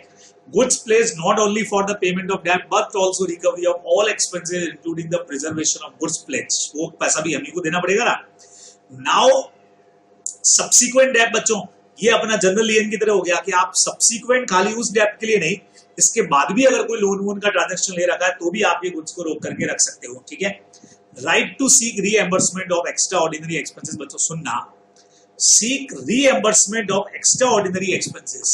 अब सवाल ये हुआ कि 1 लाख का हमारा लोन है बच्चों, उस पे 10,000 का हमारा इंटरेस्ट है और 5,000 का हो रहा है, मान लीजिए कोई एक्स्ट्रा ऑर्डिनरी खर्चा उन गुड्स को लुक आफ्टर करने में लग गया। अब क्या कर सकते हैं? 1,10,000 के लिए जो हमारा पॉनी है, वो गुड्स को, जिसने पैसा उधार पे दिया है, वो गुड्स को अपने पास में रिटेन कर लेगा। पॉनी कौन हुआ? जो लेंडर भी है, जिससे हमने लोन लिया और अपने गुड्स उसके पास में रखे हैं, तो वो पूरे 1,10,000 के लिए। ये 5,000 के लिए बच्चों आप सूट फाइल कर सकते हो, लेकिन गुड्स को रोक करके नहीं रख सकते। जैसे सामने वाला 1,10,000 देने को तैयार हो गया, तो हमको गुड्स तो उसको वापस देने पड़ेंगे और इस 5,000 के लिए हम उसके ऊपर सूट फाइल करेंगे। तो seek reimbursement of extraordinary, however no right to retain the goods for extraordinary expenses. ये जो एक्स्ट्रा ऑर्डिनरी वाले हैं, इसके लिए गुड्स आप रिटेन करके नहीं रख सकते, सिर्फ सूट फाइल कर सकते हो। तो goods retain, loan amount, interest amount, ordinary expenses उनके लिए रोका जा सकता है, ठीक है, बराबर। नाउ राइट टू स्यू तो है ही है। अगर पॉनर पेमेंट नहीं कर रहा है तो पॉनी उसके अगेंस्ट में क्या करेगा? केस फाइल करेगा, has a right to sell the pledged goods, but obviously court में जाएगा और कोर्ट से परमिशन लेके गुड्स को सेल करेगा। और फिर भी अगर पूरा पैसा रिकवर नहीं होता है तो बचे हुए पैसे के लिए सूट भी फाइल करने वाला है, ठीक है। एक बहुत शानदार पॉइंट आता है बच्चे लोगों को समझना, अगर कोई गुड्स मेरे पास अंडर अ वॉइडेबल कॉन्ट्रैक्ट आ रहे हैं, सर कैसे? सुनना, अपना पुराना एग्जाम्पल है, मैंने किसी के सर पे रिवॉल्वर लगाया और रिवॉल्वर लगा करके कोर्जन यूज करके मैंने उसका सोने का चेन जो है वो उससे खरीद लिया, छीना नहीं है। याद करिए, कोर्जन कुछ रेमुनरेशन देके मामूली सा, और मैंने उससे खरीद लिया। अब सामने वाला जानता है it is a matter of voidable contract और वो मेरे अगेंस्ट में केस करके कॉन्ट्रैक्ट कैंसिल करवा सकता है। वो कैंसिल करवाता उससे पहले पहले याद करो मैंने गुड्स को बेच दिया, सेल्स ऑफ गुड्स एक्ट में आपने पढ़ा नेमोडेट में, तो खरीदने वाले को ओनरशिप मिल जाएगी। अब चूंकि यहां बेचा नहीं है, वो चेन मैंने मान लो किसी के पास में प्लेज कर दी है, तो क्या प्रोविजन होगा बच्चों, when the पॉनर has obtain position of the goods, पॉनर यानी कि गुड्स को रखने वाला, पैसा उधार लेने वाला, वो गुड्स को लेता है under a voidable contract. Voidable का मतलब फ्रॉड करके, कोर्जन यूज करके, अनडू इन्फ्लुएंस यूज करके, कैसे भी, ठीक है। But the contract has not been decided at the time of pledge, लेकिन वो गुड्स जब प्लेज पे रखे जा रहे थे तब तक कॉन्ट्रैक्ट कैंसिल नहीं किया गया था, तो जो पॉनी है जिसने पैसा उधार दिया बेटा उसके पास गुड टाइटल आ जाएगा। गुड टाइटल का मतलब पैसा दो, गुड्स को ले जाओ, नहीं तो मैं तो रिटेन करके रख लूंगा।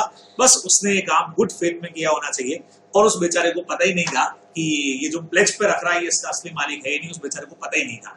तो ऐसे में लॉ उसको राइट देता है कि आपका जो पैसा देगा, आपका पैसा दे दे तो गुड्स रिलीज कर देना, नहीं तो गुड्स आप अपने पास में रख सकते हो।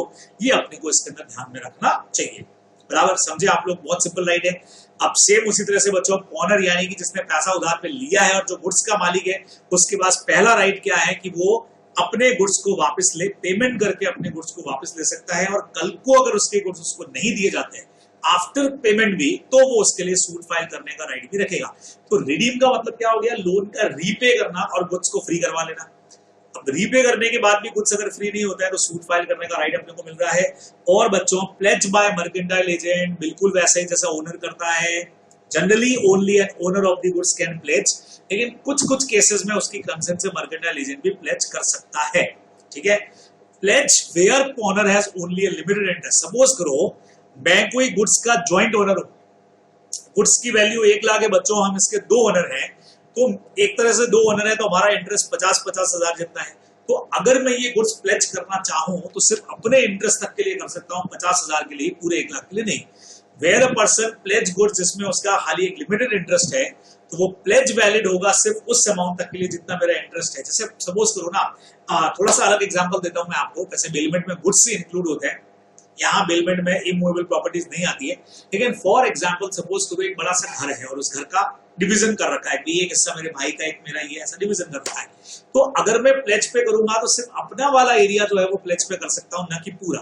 हालांकि ये एग्जांपल यहाँ काम नहीं आएगा क्योंकि यहाँ सिर्फ गुड्स काम में आते हैं, तो इसीलिए मैंने आपको गुड्स का एग्जाम्पल दिया कि 1 लाख की उसकी वैल्यू है, 2 जने हैं हम लोगों का, 50-50 हजार दोनों का लगा हुआ है, तो अपने शेयर तक को मैं गुड्स प्लेज पे रख सकता हूँ सामने वाले के साथ। सर लेकिन अपना क्या आधा गुड्स काट के दोगे क्या? अरे नहीं भाई, अपन डॉक्यूमेंट्स के थ्रू कर सकते हैं ना प्लेज पे। अपने पढ़ा था कंस्ट्रक्टिव डिलीवरी हो सकती है, सिंबॉलिक डिलीवरी हो सकती है, तो अपने इंटरेस्ट तक के लिए करूंगा, ये अपने को ध्यान में रखना है, ठीक है। खत्म हो गया बच्चे लोगों। तो ये चैप्टर हमारा यहाँ ये तो खत्म हुआ। अब आप लोगों को मैं एक बार कोशिश करता हूँ कि मैं आपको इसके क्वेश्चंस की तरफ ले जाऊं।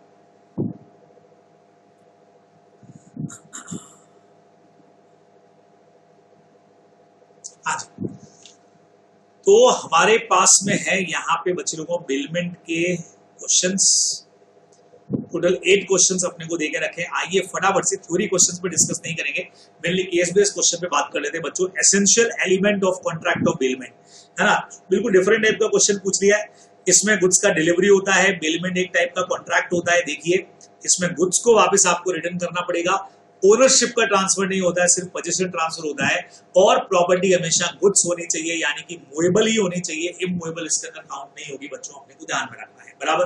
बेलमेंट और प्लेज का डिफरेंस ये बहुत क्लियर डायरेक्ट आप लोगों को दे रखा है, ठीक है।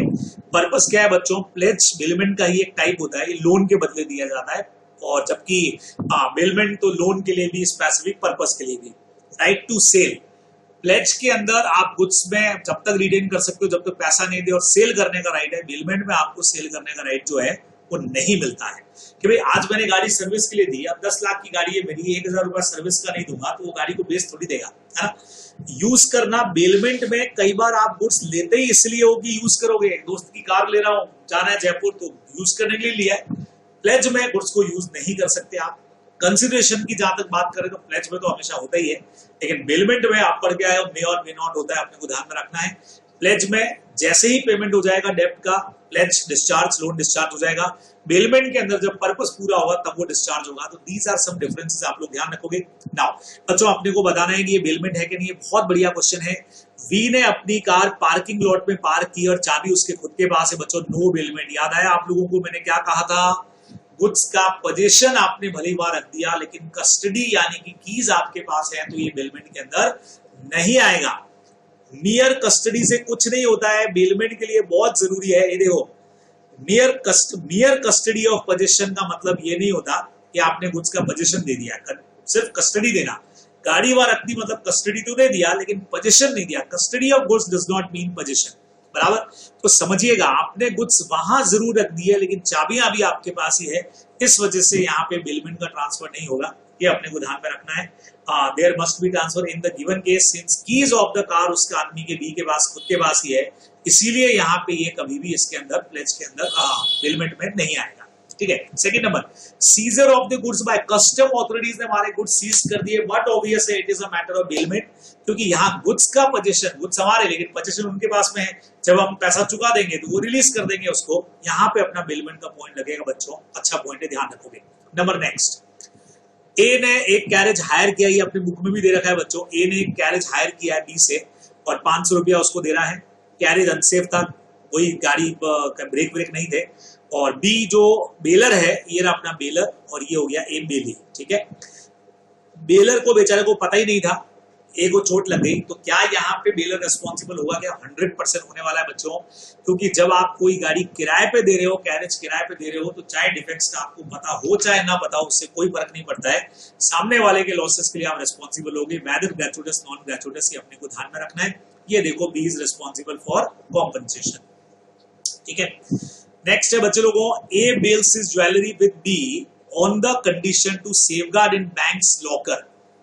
ए ने अपनी ज्वेलरी बी को दिया, बी को बोला इसको बैंक के लॉकर में रखना, ये बेलर ये बेली हो गया। बी ने उसको अपने घर के सेफ लॉकर के अंदर रख दिया जहां पे अपनी खुद की ज्वेलरी रखता था। 1 महीने बाद सारी ज्वेलरी बच्चों एक रिलीजियस राइट हुआ वहां पे, और वहां पे सारे गुड्स जो है वो चले गए, ज्वेलरी सारी लॉस्ट हो गई। नाउ अभी ए बी के अगेंस्ट में सूट फाइल कर सकता है, सक्सेस होगा या 100% होगा, because bailee have to follow the instruction of the bailor, otherwise loss के लिए वो खुद ही रिस्पॉन्सिबल है। यहाँ उसका नेग्लिजेंसी माना जाएगा कि आप प्रॉपर उसको नहीं रख पाए। जब बैंक में बोला था तो घर पे क्यों रखा, है ना? तो ए और B agree to keep the jewellery at bank safe, not at the उसके रेजिडेंस पे नहीं बोला था, इसीलिए अब उसको कंपनसेट करना पड़ेगा। सर अगर कुछ भी नहीं बोला और घर पे रख दिया हो तो यहाँ पे बेली रिस्पॉन्सिबल नहीं होगा, ध्यान रखिएगा, क्योंकि अपनी ज्वेलरी के साथ आपने रखा, मतलब आपने पूरा सेफ्टी करने का कोशिश किया। अम्ब्रेला वाला बच्चों अभी आपको मैं पूरा क्वेश्चन करवा चुका हूं, अभी आपको अम्ब्रेला का एग्जांपल दिया था, आर ने एम को अम्ब्रेला दिया था 2 दिन के लिए, पूरा 1 वीक उसने रख लिया, वापस देने जा रहा था, रास्ते में स्लिप हो गया, अम्ब्रेला टूट गया, कौन रिस्पॉन्सिबल है? भले गलती किसी की नहीं हो, लेकिन आपने 2 दिन से ज्यादा लेट कर दिया, आप गुड्स में कुछ भी होता है बेली रिस्पॉन्सिबल है, तो एम यहाँ पे रिस्पॉन्सिबल हो जाएगा, M shall have to bear the loss. ठीक है। आखिरी 2 क्वेश्चन देख लें। Amar bail 50 kg of high quality sugar to Srijit, who owned a kirana shop, promising to give 200 at the time of taking back of the bail goods। ठीक है भाई, वो 50 kg रखता है और 200 रुपए देने का भी प्रॉमिस करता है। श्रीजित ने क्या किया, श्रीजित का जो एम्प्लॉय था उसको पता नहीं था कि ये गुड्स किसी और के हैं, समझे आप बात को, मिक्सचर कर दिया। 50 kg of sugar belonging to Amar with the sugar in the shop, क्या बात है भाई, और पैक भी कर दिया, और packed it for the sale when Sreejith was away. Sreejith जब वहां पे नहीं था तो बच्चों उसने क्या किया, देखो अमर ने अपना 50 kg वहां पे रखा था जो बहुत हाई क्वालिटी की है, समझ रहे हैं, जिसकी वैल्यू भी ज्यादा है। अब उसके पर्सन ने क्या कर दिया कि ये जो 50 kg थी वो श्रीजित की जो शुगर वहां पे पड़ी थी उसको लगा ये भी शक्कर है, ये भी शक्कर है, मिक्स कर दो, उसने मिक्स कर दिया और पैक भी कर दिया सेल के लिए, जबकि जिसने रखा था बेलमेंट वो बहुत हाई क्वालिटी वाला था। ये जब अमर को पता लगता है तो वो बिल्कुल आस्किंग द शुगर की मेरा शुगर वापस लाओ, as the price of the specific quality of sugar had tripled, कि आपने इसका तो प्राइस ही खत्म कर दिया है, शुगर वापस लाओ और साथ में डैमेजेस भी। तो अमर के पास क्या रेमेडी है बच्चों लोगों, अपने को याद है क्या रेमेडी अमर के पास, अगर बिना उसकी कंसेंट से गुड्स मिक्स कर दिया और गुड्स ऐसे हैं शुगर मिक्स कर दी तो सेपरेट भी नहीं हो सकती है। ठीक है, तो ऐसे केस में क्या होना चाहिए, जल्दी से बताओ मुझे, पूरा लॉस ऑफ गुड्स का कॉम्पनसेशन ये लेगा। तो in the given case mix कर दिया गया, Sreejith employee has mix the two kind of sugar, then he मतलब Sreejith must compensate Amar for the loss of the sugar. जो भी शुगर का पूरा वैल्यू है वो हम रिकवर करेंगे, लॉसेस रिकवर करेंगे, ये अपने को ध्यान में रखना है बराबर से, क्योंकि गुड्स को ऐसा मिक्स कर दिया कि अब उसको अलग नहीं किया जा सकता है। Mrs. A deliver her old silver jewelry to buy a goldsmith for the purpose of making new silver bowl out of it. Every evening she used to receive the unfinished goods silver bowl to put into box kept Mr. Y's shop. ठीक है भाई, अब A ने अपना जो silver jewellery है वो Y को दिया था गोल्डस्मिथ को बनवाने के लिए। हर इवनिंग को ये मिसेस ए क्या करती, ये वहां पे जाती, अनफिनिश जो सिल्वर बाउल होती है उसको एक बॉक्स के अंदर रखती और वाई की शॉप से ले जाती, मतलब कस्टमर ज्वेलर की शॉप से ले जाता। She kept the key of that box with herself, वो बकायदा क्या करती, अच्छा एक मिनट रुको, थोड़ा सा ठीक से पढ़ना पड़ेगा। Put into box and kept it by shop, okay, मतलब वो हर शाम को आती, एक बॉक्स में बंद कर देती अनफिनिश्ड को और ताला लगा करके चाबी खुद साथ में ले जाती। Was there a contract of bailment? नहीं, वन नाइट सिल्वर बाउल जो है वो चोरी हो गई, सिल्वर बाउल बॉक्स में से चोरी हो गई एक रात को। सवाल ये आता है क्या ये बेलमेंट है क्या, नहीं है। सेम वो अपना कार वाला पॉइंट है, आपने पार्क तो कर दिया वहां पे, आपने कस्टडी तो दे दिया, पोजीशन कहाँ है, वो तो अभी आपके पास ही है ना। Was there a contract of bailment? Whether the possession of the goods actually constructed deliver हुआ क्या, नहीं हुआ बच्चे लोगों। सीधा सीधा से प्रोविजन देने के बाद mere keeping the box at Y's shop, when A herself took away the key cannot amount to delivery as per meaning of delivery given the provision of section 149, क्योंकि चाबी आप अपने पास में रख रहे हो। therefore in cases no contract of bailment and as Mrs. A did not deliver the complete possession of the goods, आपने box वहां पे रखा लेकिन चाबी नहीं दिया, तो बेलमेंट का कॉन्ट्रैक्ट तो यहाँ पे बना ही नहीं, ये अपने को ध्यान में रखना चाहिए, बेलमेंट का कॉन्ट्रैक्ट नहीं बना ना। नेक्स्ट क्वेश्चन देखते हैं बच्चों, लास्ट वाला। सृष्टि क्या है, सृष्टि acquired valuable diamond at a very low price by a voidable contract। बच्चों voidable contract से उसने एक डायमंड लिया है, voidable contract अभी तक कैंसिल नहीं हुआ और सृष्टि ने क्या किया कि ये डीके के पास में प्लेज कर दिया। 100% वैलिड प्लेज है बच्चों। आपको मैंने लास्ट में बताया था कि जब गुड्स को वॉइडेबल कॉन्ट्रैक्ट के अंदर लिया हो और सामने वाला कैंसिल करे उससे पहले पहले आपने किसी को प्लेज पे कर दिया और लेने वाले ने अगर गुड फेथ में लिया है बिना इस नोटिस के कि राइट डिफेक्टिव है, तो उसको बेटर टाइटल मिल जाएंगे, अपने पास रोक कर रखने का राइट रहेगा जब तक लोन नहीं चुका देते, तो 100% ये प्लेज वैलिड माना जाएगा, आपने को ध्यान रखना है। चलिए जी, तो यहाँ आकर के आपका बेलमेंट का जो टॉपिक है, बेलमेंट एंड प्लेज, वो भी आकर के फर्स्ट क्लास सा विद क्वेश्चंस हमारा खत्म हो जाएगा। फटाफट से अपनी तैयारी रखिए, जल्दी से इस लेक्चर को देख करके खत्म करिएगा। हाँ जी, तो इस वक्त आप लोग इंडेमनिटी और गारंटी पर बात को खत्म कर चुके हैं और उसके साथ ही हम लोग बेलमेंट और प्लेज पे भी हमारी बात खत्म कर चुके हैं। अब नंबर लगाते हैं हमारे तीसरे चैप्टर का, यानी कि एजेंसी वाले चैप्टर पर। आइए हमारी बात को स्टार्ट करते हैं फटाफट से। तो एजेंसी का डेफिनेशन में, अगर एजेंट का डेफिनेशन में बात करूं तो a person employed to do any act for another और to represent another in dealing with the third person is called agent. मेरे ख्याल से बहुत सिंपल डेफिनेशन आप सबको आती है। प्रिंसिपल बोले तो कौन, the person for whom the act is done और इज सो रिप्रेजेंटेड, जिसके लिए काम किया जाएगा वो प्रिंसिपल कहलाएगा। और प्रिंसिपल और एजेंट के बीच के रिलेशन को हम लोग बोलेंगे सिंपली एजेंसी। तो बहुत इजी हो गया। 4 फीचर आप लोग शुरू से पढ़ के आए हो। प्रिंसिपल हमेशा एजेंट के एक्ट के लिए बाउंड रहेगा, ये हमको पहले से पता है बराबर। जो भी पर्सन प्रिंसिपल रहेगा उसमें कॉन्ट्रैक्ट करने का कैपेसिटी होना चाहिए। जहां तक बात करें एजेंट की, तो एजेंट यहां पे माइनर जो है वो भी बन करके आ सकता है, अपने को ध्यान में रखना। प्रिंसिपल को बाउंड भी कर सकता है। बहुत स्पेसिफिक पॉइंट अलग से जो आप लोग को ध्यान में रखना चाहिए, और ये पॉइंट फाउंडेशन के टाइम से पढ़ के आए हो कि कंसिडरेशन जो है वो एजेंसी के केस में अपने को रिक्वायर्ड नहीं होता है। चलिए आगे बात शुरू करते हैं। एजेंसी बनाने के मोड्स क्या रहेंगे, तो सबसे पहला तो एक्चुअल अथॉरिटी से, जहां आपने एक्सप्रेसली बाय वर्ड स्पोकन या रिटन किसी को अपना एजेंट बना दिया तो एजेंसी का क्रिएशन हो जाएगा। ठीक है। एक्चुअल अथॉरिटी के ऊपर अगर बात करें तो इंप्लाइड कॉन्ट्रैक्ट्स कई बार सर्कमस्टेंसेस ऐसी हो जाती है कि सामने वाला हमारा जो है वो एजेंट बन गया। जैसे अपन एक एग्जांपल लिया था कश्मीर कन्याकुमारी वाला, कि यहाँ पे हमारा मतलब जोधपुर के अंदर हमारा ऑफिस है और कन्याकुमारी के अंदर हमने एक और अपना ब्रांच ओपन कर लिया, तो वहां पे डिसीजन लेने का इंप्लाइड पावर उसको मिल गया कई बार। तो इस तरह से भी ये राइट उसको दिए जा सकते हैं। फिर कई बार ऐसा होता है कि एजेंसी रेटिफिकेशन के थ्रू होती है, जिसमें पर्सन एजेंट पहले बन जाता है और सब्सिक्वेंट रेटिफिकेशन हम बाद में कर देते हैं। बराबर। रूल्स क्या रहेंगे, ये रेटिफिकेशन एक्सप्रेस से एम्प्लाइड हो सकता है कि आप मेरे बिहाफ पे कुछ गुड्स परचेस करके लेके आ गए, मैंने उस वक्त आपको अथॉरिटी नहीं दिया था, बाद में मैंने आपको अथॉरिटी दे दिया, तो अब आप मेरे एजेंट मान लिए जाओगे, तो एक्सप्रेस या एम्प्लाइड अथॉरिटी हो जाएगी। ठीक है, अच्छा, वैलिड रेटिफिकेशन तब तक नहीं होगा जब तक सारे फैक्ट्स के बारे में पूरी तरह से पता नहीं हो। आप मेरे बिहाफ पे 1 लाख के गुड्स परचेस करके लेके आए, लेकिन मुझे 10,000 ही बताया, तो मेरा यहाँ पे रेटिफिकेशन से एजेंसी वैलिड नहीं होगा।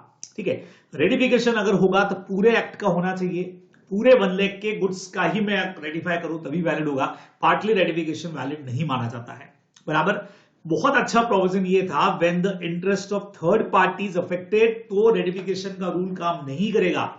याद कर लीजिएगा इस पॉइंट को, हम लोगों ने बहुत जबरदस्त तरीके से एक एग्जांपल लिया था, और इसमें आपको मैंने अपना ही एग्जांपल दिया था कि भाई मेरे लैंडलॉर्ड के साथ में कॉन्ट्रैक्ट था हाउस रेंट का, और उन्होंने कॉन्ट्रैक्ट में लिखा हुआ था कि अगर वो चाहेंगे कि मुझे घर छोड़ना है तो एटलीस्ट 2 महीना पहले मुझे नोटिस देंगे, तभी मैं उस घर को छोड़ूंगा। ठीक है, अब मेरे लैंडलॉर्ड की सिस्टर वहां आती है और आकर के कहती है कि मेरे ब्रदर ने बोला है कि आप घर 15 दिन में खाली करो। बराबर। अच्छा, ऐसा एक्चुअल में लैंडलॉर्ड ने बोला ही नहीं था, उनकी सिस्टर अपनी मर्जी से बोल गई। अब अगर इस चीज को मेरा लैंडलॉर्ड रेटिफाई करे कि चलो अब मेरी बहन ने बोल दिया तो मैं रेटिफाई कर दूं, तो उससे थर्ड पार्टी यानी मेरे इंटरेस्ट अफेक्ट होते हैं, क्योंकि मुझे 2 मंथ्स का टाइम पहले से डिसाइडेड था, वो चेंज होकर 15 दिन का हो जाता है, मतलब मेरे राइट्स अफेक्ट करते हैं, तो ऐसा रेटिफिकेशन पॉसिबल नहीं होगा। बहुत सिंपल सा एग्जांपल था हम लोगों ने किया। इलीगल एक्ट कभी भी रेटिफाई नहीं होते, अपने को पता है, और वॉइड एब इनिशियो वाली चीजें भी रेटिफाई नहीं होती है। हाँ, ठीक है। एजेंसी बाय ऑस्टेंसिबल अथॉरिटी, बचे लोगों एस्टोपल होल्डिंग आउट। प्रिंसिपल ने कहा कि भाई ये पर्सन मेरा एजेंट है, जबकि वो एजेंट है ही नहीं, और अगर उस पर वर्क हो गया तो एजेंसी मान ली जाएगी। सेम एजेंट ने प्रिंसिपल के सामने बोल दिया कि मेरा प्रिंसिपल है, जबकि वो प्रिंसिपल था ही नहीं, तब भी उनके बीच में ये ostensible authority estoppel holding out बन जाएगा, और एक बार अगर बन गया तो बाद में आप डिनाई नहीं कर सकते हो। ये प्रोविजन भी हमको अच्छी तरह से पता है। बराबर। चलिए, एजेंसी बाय नेसेसिटी भी बहुत बढ़िया प्रोविजन बनाता है। सरकम चांसेस कई बार एजेंसी का रिलेशन बना देती है, बहुत कॉमन सा पॉइंट था। वही हमारा मैंगोज वाला एग्जांपल की लेकर के गए, रास्ते के अंदर पैरिश होने वाले थे गुड्स, उसने सेल कर दिए, तो यहां एजेंसी बाय नेसेसिटी बन जाएगी, अपने को ध्यान में रखना है। ठीक है, हालांकि ये चीज अपन इमरजेंसी में भी लेते हैं, तो इसमें अपन वो एग्जाम्पल डाल देते हैं ना, शिप वाला जो एग्जाम्पल था कि शिप का जो कैप्टन है वो एजेंट तो नहीं है, लेकिन उस सिचुएशन में शिप को रिपेयर कराने के लिए प्रिंसिपल से कांटेक्ट करने का कोशिश किया, नहीं हो पा रहा है, तो वो एजेंट मान लिया जाएगा, है ना। तो agent should be in position not being able to communicate with the principal, actual और डिफाइन डेफिनेट कमर्शियल इम्पॉसिबिलिटी थी, सॉरी कमर्शियल नेसेसिटी थी जो उसने काम किया। जो काम एक पर्सन बोनाफाइडली करता अपने बेनिफिट ऑफ प्रिंसिपल के लिए, वो उस बंदे ने भी किया। और यहां पे agent must have adopted most reasonable and practicable course of action. कोई भी प्रूडेंट पर्सन उस सिचुएशन में जो तरीका इस्तेमाल करता है वो उसने भी किया, इस पर्सन ने भी किया, तो यहां पे एजेंसी बाय नेसेसिटी हमारी बन जाएगी। बराबर, बहुत सिंपल है ना। बच्चे लोगों, हस्बैंड एंड वाइफ वाला हमारा famous example, famous point, when husband and wife live together, wife is considered as an implied agent of her husband, बराबर से मानी जाएगी। और there is a legal presumption that wife has authority to pledge her husband's credit for necessaries. ये एक legal presumption लेकर के चला जाता है कि एक वाइफ अपने हस्बैंड का जो क्रेडिट है उसको प्लेज पर रख सकती है जब भी वो लाइफ की नेसेसरीज के लिए कोई भी चीज खरीदती है। तो ये भी एक छोटा सा पॉइंट अपने को ध्यान में रखना चाहिए। चलिए, बहुत फटाफट से हम लोग रिवीजन लगा रहे हैं बच्चे लोगों, ताकि फटाफट पॉइंट आप लोगों को रिकॉल हो जाए। समय आपके पास में कम है तो धड़ाधड़ मेरे साथ में रिवीजन करते रहिए। इन नॉर्मल सर्कमस्टांसेस एजेंट का ऑथोरिटी कितना है? तो agent has power to do all act under his authority for discharge of the function. समझ रहे हैं? यानी किसी भी काम को करने के लिए एजेंट अपने ऑथोरिटी के अंदर रह करके काम करेगा, तभी प्रिंसिपल लायबल है। लेकिन कई बार जो भी वो मैंगो और पैरिशिंग वाला जो आपको मैंने एग्जांपल दिया था, एज अ ऑर्डिनरी या प्रूडेंस मैन अगर वो पावर के बाहर जाके भी काम कर दे अपने प्रिंसिपल को लॉसेस से बचाने के लिए, तो भी कोई दिक्कत नहीं है। यहां हम एजेंट को पर्सनली लायबल नहीं करेंगे। बराबर, सिंपल। कोई भी नोटिस या इंफॉर्मेशन अगर एजेंट को दी जाए तो प्रिजम्पशन माना जाता है कि वो इंफॉर्मेशन प्रिंसिपल को दिया गया है। ये भी आपको यहां पे ध्यान में रखना चाहिए। चलिए, नेक्स्ट पे आते हैं बच्चे लोगों। Duties and obligation of agent क्या है? सबसे पहला एजेंट का ड्यूटी बनता है प्रिंसिपल के डायरेक्शंस को फॉलो करने का। बराबर, प्रिंसिपल का डायरेक्शन फॉलो करना है अभी तुमको। बराबर, और अगर ऐसा नहीं किया, है ना, तो और उससे प्रिंसिपल को कुछ भी नुकसान हुआ तो ये डैमेजेस भी पे करेगा। Agent had to compensate the principal where the agent did not act according to the instruction of the principal. अच्छा, अपना इसमें बहुत पॉपुलर एग्जांपल वो भी बनता है, वैसे वो पॉइंट थर्ड पार्टीज में भी आता है। प्रिंसिपल ने एजेंट को ऑथोराइज किया था मेरा वॉच 50,000 में सेल करना, उसने 40 में सेल कर दिया, बराबर। तो लेने वाले को तो ओनरशिप मिल गई। अब चूंकि एजेंट ने प्रिंसिपल का डायरेक्शन फॉलो नहीं किया तो प्रिंसिपल को जो भी 10,000 का नुकसान है वो एजेंट से रिकवर करेगा। ऐसा भी एग्जाम्पल हम यहां पे लगा सकते हैं। चलिए, एजेंट जो भी काम करेगा फुल डिलीजेंस से, स्किलफुली, एफिशिएंटली उसको काम करना चाहिए, बराबर। एजेंट का ड्यूटी बनेगा। अच्छा, फर्स्ट वाले पॉइंट में आप ये भी एक पॉइंट ध्यान में रखना कि भी प्रिंसिपल के बिजनेस को तो फॉलो करना है, उसको कंडक्ट करना है, लेकिन अगर किधर भी कोई ऐसा डायरेक्शन नहीं है तो जो भी उस बिजनेस के रूटीन ट्रेड या कस्टम है वो जरूर उसको फॉलो करके बिजनेस को करना चाहिए। ये पॉइंट भी हम इसमें फर्स्ट वाले के साथ ध्यान रखने वाले हैं। चलिए, तो स्किल डिलीजेंस से काम करेगा, अकाउंट्स मेंटेन करेगा बराबर से, और प्रिंसिपल की रिक्वायरमेंट हो तो उसको सेंड भी करेगा, और टाइम टू टाइम पे प्रिंसिपल के साथ कम्युनिकेट करेगा, बराबर इंस्ट्रक्शन उसके लेना है, उसके साथ कम्युनिकेट करना है, वो सब रेगुलर बेस पे होना चाहिए। ठीक है, फिर एक पॉइंट आता है repudiation of the transaction by principal if an agent deals dishonestly on his own account. बहुत जबरदस्त पॉइंट थे बच्चे लोगों को, दोनों 215 216 वाले हमारे सेक्शंस थे। अगर एजेंट ने डिसऑनेस्टली कोई भी काम किया खुद के अकाउंट में in business of agency without first obtaining the consent of the principal, principal उस ट्रांजैक्शन को पूरा कैंसिल कर सकता है, बराबर। उसके साथ ही the principal is entitled to claim from the agent any benefit which may have resulted to him from the above transaction। यानी एजेंट को उस ट्रांजैक्शन में जो भी फायदा हुआ है प्रिंसिपल वो भी वापस लेने का राइट रखेगा, और पहले वाले पॉइंट में उस ट्रांजैक्शन को कैंसिल भी करने का राइट रखता है, कि अपने को ध्यान में रखना चाहिए, बराबर। नाउ एजेंट का ड्यूटी बनता है कि pay to his principal all sum receive on his account after, कुछ वो जो उसका रिटेन मनी करना होता है वो करने के बाद सारा पैसा प्रिंसिपल को सेंड करेगा। ये बनते हैं उसकी ड्यूटीज। अब ड्यूटीज कभी अकेले नहीं आती बच्चों, राइट्स को लेकर के आती है। तो पहला राइट बनता है right of retention. The agent can retain out of the sum receive, जो ऊपर अपने पढ़ा ना भी, जो भी पैसा रिसीव हो रहा है उसमें अपने एक्सपेंडिचर को या अपने रेम्यूनरेशन को या तो उसने एडवांस प्रिंसिपल को भेज दिया उसको लेस कर सकता है। बट ऑब्वियस हर आदमी रेम्यूनरेशन के लिए काम करता है तो रेम्यूनरेशन उसका राइट है। Misconduct of agent, an agent who is guilty of misconduct is the business of agency, समझना, इज नॉट। अब आप कहोगे सर ये राइट का है उसका, बच्चे लोग राइट नहीं है, लेकिन इसके साथ ही पढ़ने का पॉइंट है, इसलिए मैंने यहां दे दिया कि अगर वो गिल्टी है उसका मिसकंडक्ट का तो he is not entitled to any remuneration in respect of that part of business which he has misconducted. उस केस में फिर उसको रेम्यूनरेशन जो है वो नहीं मिलेगा या कट हो जाएगा, अपने को ध्यान में रखना है। ठीक है, फिर ये दोनों पॉइंट साथ में पढ़ने के हैं। अगला पॉइंट फिर से राइट का आता है, एजेंट को अपने रेम्यूनरेशन कमीशन वगैरह के लिए प्रिंसिपल का जो भी गुड्स है, प्रॉपर्टीज है, बुक्स है, उसको उस पर राइट ऑफ लियन यूज करने का राइट है, right to retain, right of lien आप लोग जानते हैं, रोक के रखना। एजेंट टू बी इंडेमनिफाई, अच्छा पॉइंट है। The employer of an agent is bound to indemnify him against the consequences of all lawful act done by such agent exercise of the authority conferred upon him. भाई agent को जो भी lawful तरीके से हमने rights दिए, बराबर, जो काम करने को उसको दिया, और उस काम को करते हुए, लॉफुल काम को करते हुए एजेंट को अगर कोई भी नुकसान होता है, एजेंट का जेब का कोई पैसा लग गया, कुछ भी हुआ, तो बट ऑब्वियस है प्रिंसिपल उसको कंपनसेट करेगा, अपने को ध्यान में रखना है।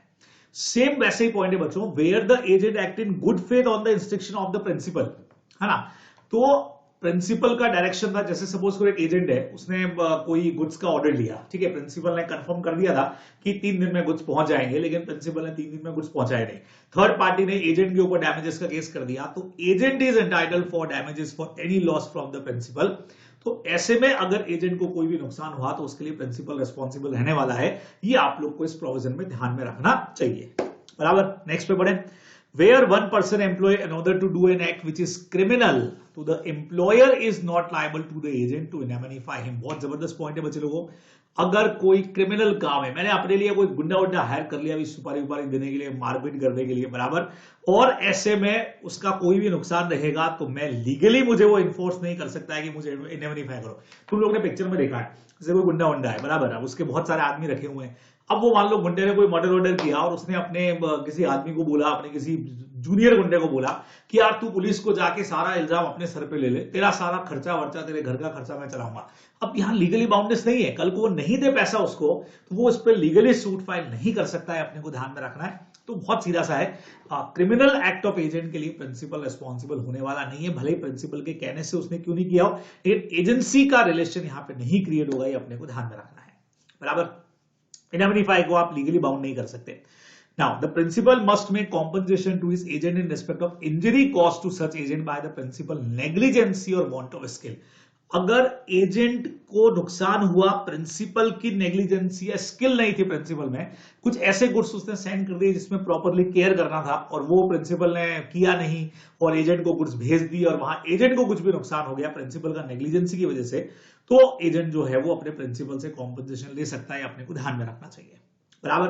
फिर बच्चे लोगों, enforcement of agent contract entered into through an agent may be enforce in the same manner as if contract had been entered into by the principal in person. हम लोग जानते हैं, मेरे बिहाफ पे अगर एजेंट कोई भी डीलिंग करेगा तो यही माना जाएगा कि वो डीलिंग मैंने किया है, तो मैं उसको एग्जीक्यूट भी बिल्कुल उसी तरह से करूंगा जैसे वो कॉन्ट्रैक्ट खुद मैंने किया हो, कि अपने को ध्यान में रखना चाहिए, बराबर। सिंपल पॉइंट है, फटाफट आगे बढ़ जाएं।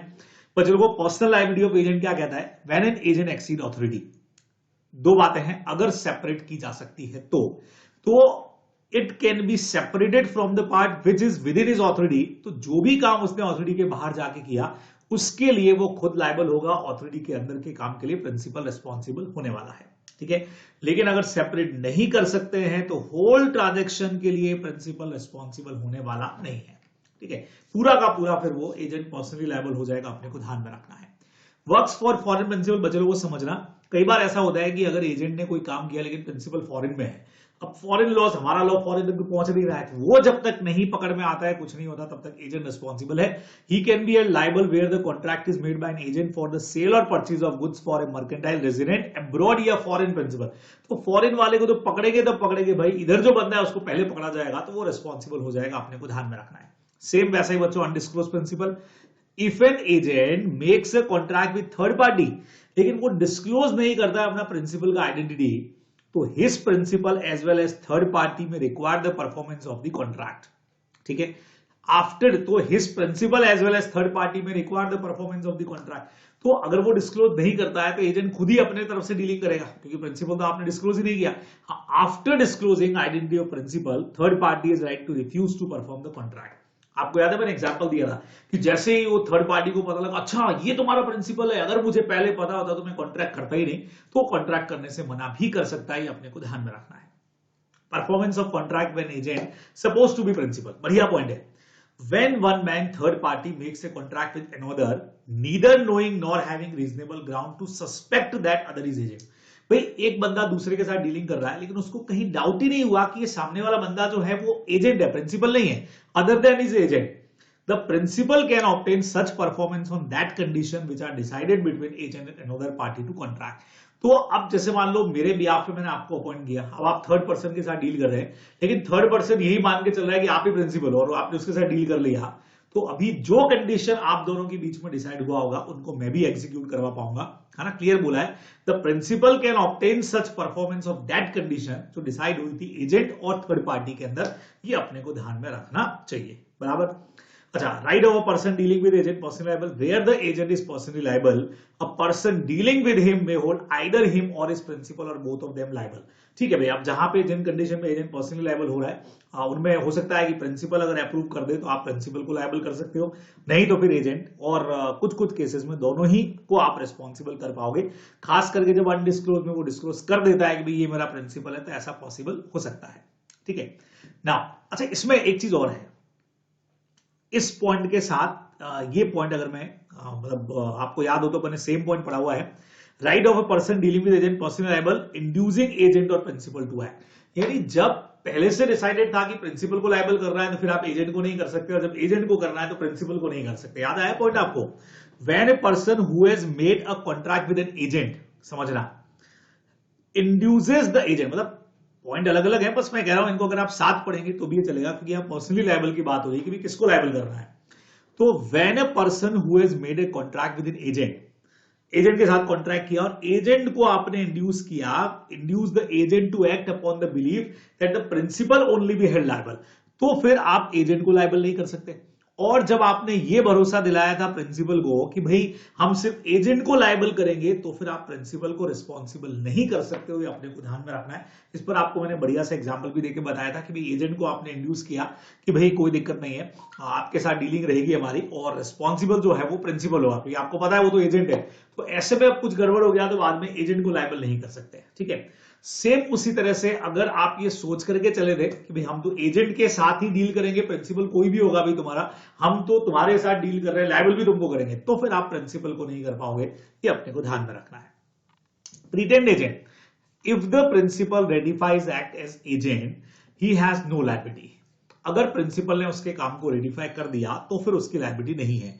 लेकिन अगर प्रिंसिपल ने रेडिफाई करने से मना कर दिया, जो अपन पहले भी पढ़ चुके थे, agency by ratification, he becomes personally liable to third party for any loss और डैमेजेस कॉस्ट टू हिम। तो अब ये खुद पर्सनली लायबल हो जाएगा, अपने को ध्यान में रखना है। पर्सन, इसमें बहुत सारे पॉइंट है बच्चे लोगों को, छोटे छोटे।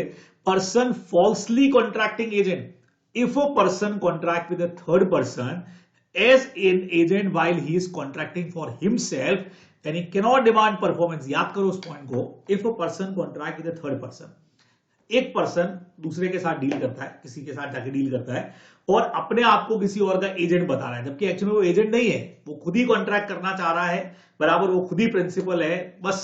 तो सर एजेंट क्यों बना होगा वो? याद करिए, मैंने आपको कहा था कई बार ऐसा लगता है कि यार शायद हम डायरेक्टली ये डील नहीं कर पाएंगे, तो हमने किसी और के नाम से हम वहां डील करने के लिए पहुंच गए, जबकि एक्चुअल में डील हम खुद ही करना चाह रहे हैं। तो लॉ कहता है भाई यहां आपने थोड़ा एजेंसी रिलेशन गड़बड़ आ गया, ठीक है। तो उस केस में आप फिर परफॉर्मेंस का डिमांड नहीं कर पाओगे, बट ऑब्वियस ये पता लगने के बाद है। तो पर्सन फॉल्सली कॉन्ट्रैक्टिंग एजेंट, तो if a person contract with third person as an agent, बराबर, तो थर्ड पर्सन के साथ डील कर रहे हो agent while he is contract, लेकिन आप खुद के नाम, मतलब खुद के लिए वो डील करना चाह रहे हो क्या? तो ये रहे हो सर मैं उसका एजेंट हूं और मैं आपके साथ आपकी ये गुड्स परचेस करना चाह रहा हूं या ये चीज सेल करना चाह रहा हूं, जबकि कॉन्ट्रैक्ट आपका खुद का ही है, तो आप ये परफॉर्मेंस डिमांड नहीं कर पाओगे, अपने को ध्यान में रखना है। Now express or imply act of principal, if principal by his words or conduct induce third person to believe that such act and obligation were within the scope of agent authority, क्या आया? The principal is bound even for the act beyond the authority of agent। यहां पे वो example मेरा एकदम suit करता है। यही का एग्जाम्पल था कि मैंने एजेंट को ऑथोराइज किया था 50,000 में गुड सेल करने के लिए, और बकायदा मैंने उसको लेटर इशू किया है, उसमें 50,000 तो लिखा हुआ रहेगा नहीं, ये इशू किया है कि he is my authorise person. तो मतलब एक्सप्रेसली मैंने थर्ड पार्टी को भरोसा दिला दिया कि मेरा एजेंट है। अब मेरे एजेंट ने ये चीज 40,000 में अगर बेच दी तो भी मैं उससे बाउंड हूं, मुझे 40 में वो गुड्स देने ही पड़ेंगे, भले एजेंट ने अपना ऑथोरिटी से बियॉन्ड काम कर लिया, अपने को ध्यान में रखना है। हाँ ये चीज जरूर है, मिसरिप्रेजेंटेशन मेड बाय और fraud committed by agent under his authority have the same effect agreement made by such agent as if such misrepresentation or fraud has been made or committed by the principal within the authority। अगर agent का कोई भी fraud या misrepresentation रहता है तो third party के लिए प्रिंसिपल लायबल होगा। हाँ ये जरूर है कि बाद में प्रिंसिपल एजेंट से कॉम्पनसेट कराएगा अगर उसी ने फ्रॉड या मिसरिप्रेजेंटेशन किया हो, अदरवाइज क्लियर बोला है, have the same effect on agreement made by such agreement as if such misrepresentation or fraud had been made or committed by the principal। ये अपने को ध्यान में रखना चाहिए, बराबर है, सही है। अब कुछ सर्कमस्टांसेस बचे लोगों जहां एजेंसी का टर्मिनेशन होता है, revocation of authority by the principal, principal ने खत्म कर दिया, एजेंट ने खुद ने रिजाइन कर दिया, या एजेंसी का बिजनेस कंप्लीट हो गया, या प्रिंसिपल और एजेंट का डेथ या इंसिनिटी हो गया तब भी, या प्रिंसिपल का इंसॉल्वेंसी अगर हो जाए तो एजेंसी टर्मिनेट हो जाएगी। लेकिन लेकिन लेकिन बहुत जबरदस्त पॉइंट है बच्चे लोगों, इररिवोकेबल एजेंसी। बस थोड़ा सा पार्ट अपना और है, टॉपिक खत्म होने जा रहा है, बहुत फास्ट हम लोगों ने कर लिया है। Agency is coupled with interest, समझिएगा। If agent has interest in the subject matter of agency other than remuneration, तो प्रिंसिपल जो है cannot revoke is authority nor it can be terminated, भले ही फिर इंसिनिटी और डेथ या इंसॉल्वेंसी ये क्यों नहीं हो जाए, इंसिनिटी, डेथ, इंसॉल्वेंसी कुछ भी हो जाए, वो agency coupled with interest breach नहीं होगी। याद करो, एक एग्जांपल लिया था मैंने कि मैंने आपको 5 करोड़ रुपए उधार पे दिया है, ठीक है, अब आपको चुकाना है लेकिन आप चुका नहीं पा रहे हो, तो आपने क्या किया कि अपना एक प्रॉपर्टी सेल करने के लिए मुझे अपना एजेंट बना दिया, ताकि मैं वो प्रॉपर्टी सेल करूं और बदले में कमीशन तो मिलेगा ही, प्लस मेरा लोन का पैसा भी उससे रिकवर हो जाए। This is called agency coupled with interest. ऐसा सेम 2-3 एग्जांपल अपने को दे रखे हैं, बुक में भी है, अपनी वाली में भी, स्टडी मैट में भी। तो ऐसे में अब ये एजेंसी मेरा कंसेंट के बगैर टर्मिनेट नहीं होगा, भले इंसेनिटी हो, डेथ हो, इंसॉल्वेंसी हो, कुछ भी हो भाई, ये खत्म होने वाले नहीं है। ठीक है ना। Principal can not revoke agency, ये दोनों पॉइंट बच्चों एक जैसे थे। Principal can not revoke the agency leaving the agent to face the liability which was already done, या principal can not revoke the authority given to his agent after authority has been partly exercise. एक जैसे point है, आप मेरे agent है, मेरे कहने पे आपने 10,000 के गुड्स परचेज कर लिए, मेरे कहने पे, मेरा एजेंट बनाने के बाद। अब वो भले अपने खुद के नेम से किया, आपने मेरे नेम से किया, जैसे पर्सनल लायबिलिटी आपने क्रिएट कर ली, या मेरे नाम से आपने गुड्स परचेज कर लिए, थर्ड पॉइंट में चला जाएगा। जो काम हो चुका है उसके लिए एजेंसी टर्मिनेशन नहीं होगी। मैं फ्यूचर के लिए मना कर सकता हूं, अब आपसे मेरे एजेंट और मेरे लिए कुछ मत परचेज करना, तो बात समझ में आता है। लेकिन जो ट्रांजैक्शन हो गया, तो लायबिलिटी क्रिएट हो गई, उसके लिए एजेंसी रिवोक नहीं होगी बच्चे लोगों। सेम जैसा बेलमेंट में था कि भी आपने इंडेमनिटी गारंटी में था, गारंटी आपने वापस ले भी लिया, तो भी जो ट्रांजैक्शन हो चुका है उसके लिए तो आपका गारंटी चालू रहेगा, ये अपने को ध्यान में रखना है। ठीक है बच्चों, टर्मिनेशन रिवोकेशन का इफेक्ट क्या होगा? Where agencies for any time period the principal और एजेंट एज द केस में भी, अगर आप उस टाइम से पहले एजेंसी को खत्म कर रहे हो, चाहे प्रिंसिपल कर रहा है तो वो एजेंट को, और एजेंट कर रहा है तो प्रिंसिपल को कंपनसेट करेगा, कोई अगर उसके पीछे कॉज नहीं था, ऐसे ही खत्म कर दिया तो। बट ऑब्वियस है reasonable notice must be given, चाहे रिवोक कर रहे हो चाहे वो रिजाइन कर रहा है, रेजिग्नेशन मतलब रेजिग्नेशन, अदरवाइज एक दूसरे को डैमेजेस आपको देना पड़ेगा। रिवोकेशन एक्सप्रेस इंप्लाइड, जो आपका रेजिग्नेशन था वो भी एक्सप्रेस इंप्लाइड हो सकता है। आप काम पे नहीं गए, दूसरी जगह ज्वाइन कर लिया, प्रिंसिपल ने आपकी जगह किसी और को अपॉइंट कर दिया, तो एक्सप्रेस इंप्लाइड कैसे भी हो सकता है। टर्मिनेशन का बच्चों एजेंट के लिए इफेक्ट कब होता है? When it comes to the knowledge to him. जैसे यहां से लेटर लिखा, अपना एक लेटर वाला क्वेश्चन भी है इसके ऊपर, लेटर मिला, पढ़ा, उससे पहले ट्रांजेक्शन कर लिया, तो जैसे ही एजेंट को पता लगेगा तब एजेंसी का रिवोकेशन माना जाएगा। और थर्ड पर्सन के लिए कब माना जाएगा? जब थर्ड पर्सन के नॉलेज में आए, तो उसके कई बार होता है कि एजेंट के नॉलेज में तो आ गया, लेकिन फिर भी उसने थर्ड पार्टी के साथ डील कर लिया जिसको पता ही नहीं था इस बारे में, तो प्रिंसिपल लायबल हो जाएगा, फिर भले वो एजेंट से रिकवर करे, ये अपने को ध्यान में रखना है। ठीक है नाउ, प्रिंसिपल का डेथ और insanity, the agent is bound to take the behalf of representative of his late principal all reasonable step for completion of agency. जो भी बचा हुआ काम वाम करना है, सेटलमेंट करना है, वो सब इनको करना रहेगा, लीगल हेयर के बेस पर एजेंट कंप्लीट करेगा, अपने को ध्यान में रखने का है। आखिरी पॉइंट बच्चे लोगों, बहुत पॉपुलर, सब और सब्स्टिट्यूट, बहुत तुम लोग आपस के अंदर जो है इसमें इन दोनों के अंदर बहुत कंफ्यूज होते हो, बराबर। तो इतना इसमें कंफ्यूज होने का नहीं है भाई, बहुत अच्छा पॉइंट है। Sub agent is a person employed by और and acting under the control of the original agent, है ना, ओरिजिनल एजेंट के अंडर में ही होता है। और normally delegate he can't delegate, अपने को पता ही है, लेकिन इसमें अपन क्या करते हैं कि लॉफुली आप अपॉइंट कर सकते हो, सब एजेंट वगैरह अपॉइंट होते ही अपने यहाँ पे। ठीक है, अब सब एजेंट अगर प्रॉपर्ली अपॉइंटेड है तो प्रिंसिपल उसके काम के लिए लायबल रहेगा, और अगर बिना प्रिंसिपल की ऑथोरिटी के आपने उसको अपॉइंट किया है तो फिर प्रिंसिपल बाउंड नहीं होगा, फिर वो जो एजेंट है वो खुद ही बाउंड रहेगा, अपने को ध्यान में रखना है। ठीक है, और एक बार अगर एजेंट को टर्मिनेट किया तो उसके अंडर के जितने सब एजेंट्स हैं वो भी ऑटोमेटिकली टर्मिनेट हो जाएंगे। तो होता यह है कि भी एक प्रिंसिपल है वो अपॉइंट करता है एजेंट को, और एजेंट अपने अंदर जो अपॉइंट करता है दे आर कॉल्ड सब एजेंट। ठीक है, जबकि एक प्रिंसिपल है उसने एजेंट अपॉइंट किया, एजेंट अपनी जगह पे जिसको लेके आता है वो कहलाता है सब्स्टिट्यूट एजेंट। समझिएगा, कई बार क्वेश्चन में लिखा हुआ रहेगा कि एजेंट ने ही अपॉइंट कर दिया एक पर्सन को अपना काम करने के लिए, तो भी वो सब्स्टिट्यूट है। एजेंट ने अपॉइंट कर दिया या एम्प्लॉयड बाय एजेंट, तो ये मतलब मत समझ लेना सब एजेंट है ना। आपको चेक ये करना है क्या उसने कुछ काम अपने पास रखा और कुछ काम आगे डेलीगेट किया, दिस इज कॉल्ड सब एजेंसी। या अपना काम एज इट इज है, कुछ डेलीगेशन हो गया तो सब एजेंसी है, लेकिन अपना पूरा काम आपने किसी को ट्रांसफर कर दिया, पूरी आपकी जगह पे कोई आकर के काम कर रहा है, it is a matter of substitute agent, अपने को ध्यान में रखना है। तो where the principal appointed agent, if that agent identify another person, तो क्वेश्चन में कई बार लिखा हुआ आता है कि एजेंट ने एम्प्लॉय कर दिया, तो एजेंट एम्प्लॉय वर्ड का मतलब आती है सब एजेंट मत समझ लेना, देखना काम क्या हैंडओवर किया उस पर डिपेंड करेगा। तो वो आइडेंटिफाई करता है अनदर पर्सन को carry out the act ordered by the principal, तो अपना काम पूरे किसी को ट्रांसफर कर दे। वो पॉपुलर क्वेश्चन अपना ऑक्शन सेल, एक केस मैंने जीता क्लाइंट का, मकान हम जीत गए, मैं उसका एजेंट था, तो उसने बोला कि सर ये मकान का ऑक्शन भी आप कराओ, तो मैंने बोला मैं नहीं कर सकता, मैं एक दूसरे पर्सन को एम्प्लॉय कर देता हूं। तो उसमें भी ये मान के चलते हैं कि प्रिंसिपल का कंसेंट होता ही है, तो वो आपस में उनका मैटर हो गया। ठीक है। मेरी ड्यूटी इतनी है एज एजेंट कि मुझे एक रीजनेबल पर्सन की तरह से, प्रूडेंट पर्सन की तरह से, डिलीजेंस दिखाते हुए एक बढ़िया पर्सन को अपॉइंट करना चाहिए था, एक ऐसा पर्सन जो ईमानदारी से काम करता हो, उतना मेरा लाइबिलिटी बनेगा, बस ये अपने को ध्यान में रखना है। तो agent will not be responsible for act और negligence of the substituted agent, बराबर एजेंट लाइबल नहीं है अगर उसने एक्सरसाइज किया था diligence as a man of ordinary prudence while selecting. तो सेलेक्ट करते वक्त जितना मैं प्रूडेंस दिखा सकता था उतना मैंने दिखाया। तो सब्स्टिट्यूट एजेंट के काम के लिए एजेंट कभी भी रेस्पॉन्सिबल नहीं होगा। काफी अच्छा क्वेश्चन बनता है इसके ऊपर, ये अपने को ध्यान में रखना चाहिए, बराबर से। तो बच्चे लोगों, ये बहुत फटाफट में आपको मैंने सारे सेक्शन रिवाइज करा लिए, और एक और धमाकेदार बात मैं यहां पे कर लेता हूं आपके साथ में। मैं 8-9 क्वेश्चंस आप लोगों को स्टडी मैट के अंदर देके रखे हुए हैं, तो आइए इन क्वेश्चंस को भी एक बार रिवाइज कर लें ताकि आपकी तैयारी बहुत मजबूत हो जाए। चलिए, तो अगले 10 मिनट में अपन ये खत्म कर लेंगे। A appoint M as a minor as is agent. क्या बात है, माइनर को अपॉइंट कर दिया भाई, और उसको प्राइस देने का बोला है कि 700 रुपए से कम में बहुत सेल नहीं करना। अभी आपको सेम एग्जांपल मैंने दिया था, एजेंट ने 350 के अंदर ही डी को सेल कर दिया। क्या सेल वैलिड है? 100%। सोगा भी कहता है, हम भी कहते हैं वैलिड है। अब एम और डी का लीगल पोजीशन क्या होगा भाई? डी के पास तो ओनरशिप आ ही जाएगी, ठीक है, एम बाउंड नहीं होगा। अगर एम की जगह कोई दूसरा एजेंट होता तो जितना नुकसान हुआ है ए को, वो बट ऑब्वियस है एजेंट से रिकवर करता, लेकिन यहां नहीं कर पाएगा वो। M is not liable to A because वो माइनर है।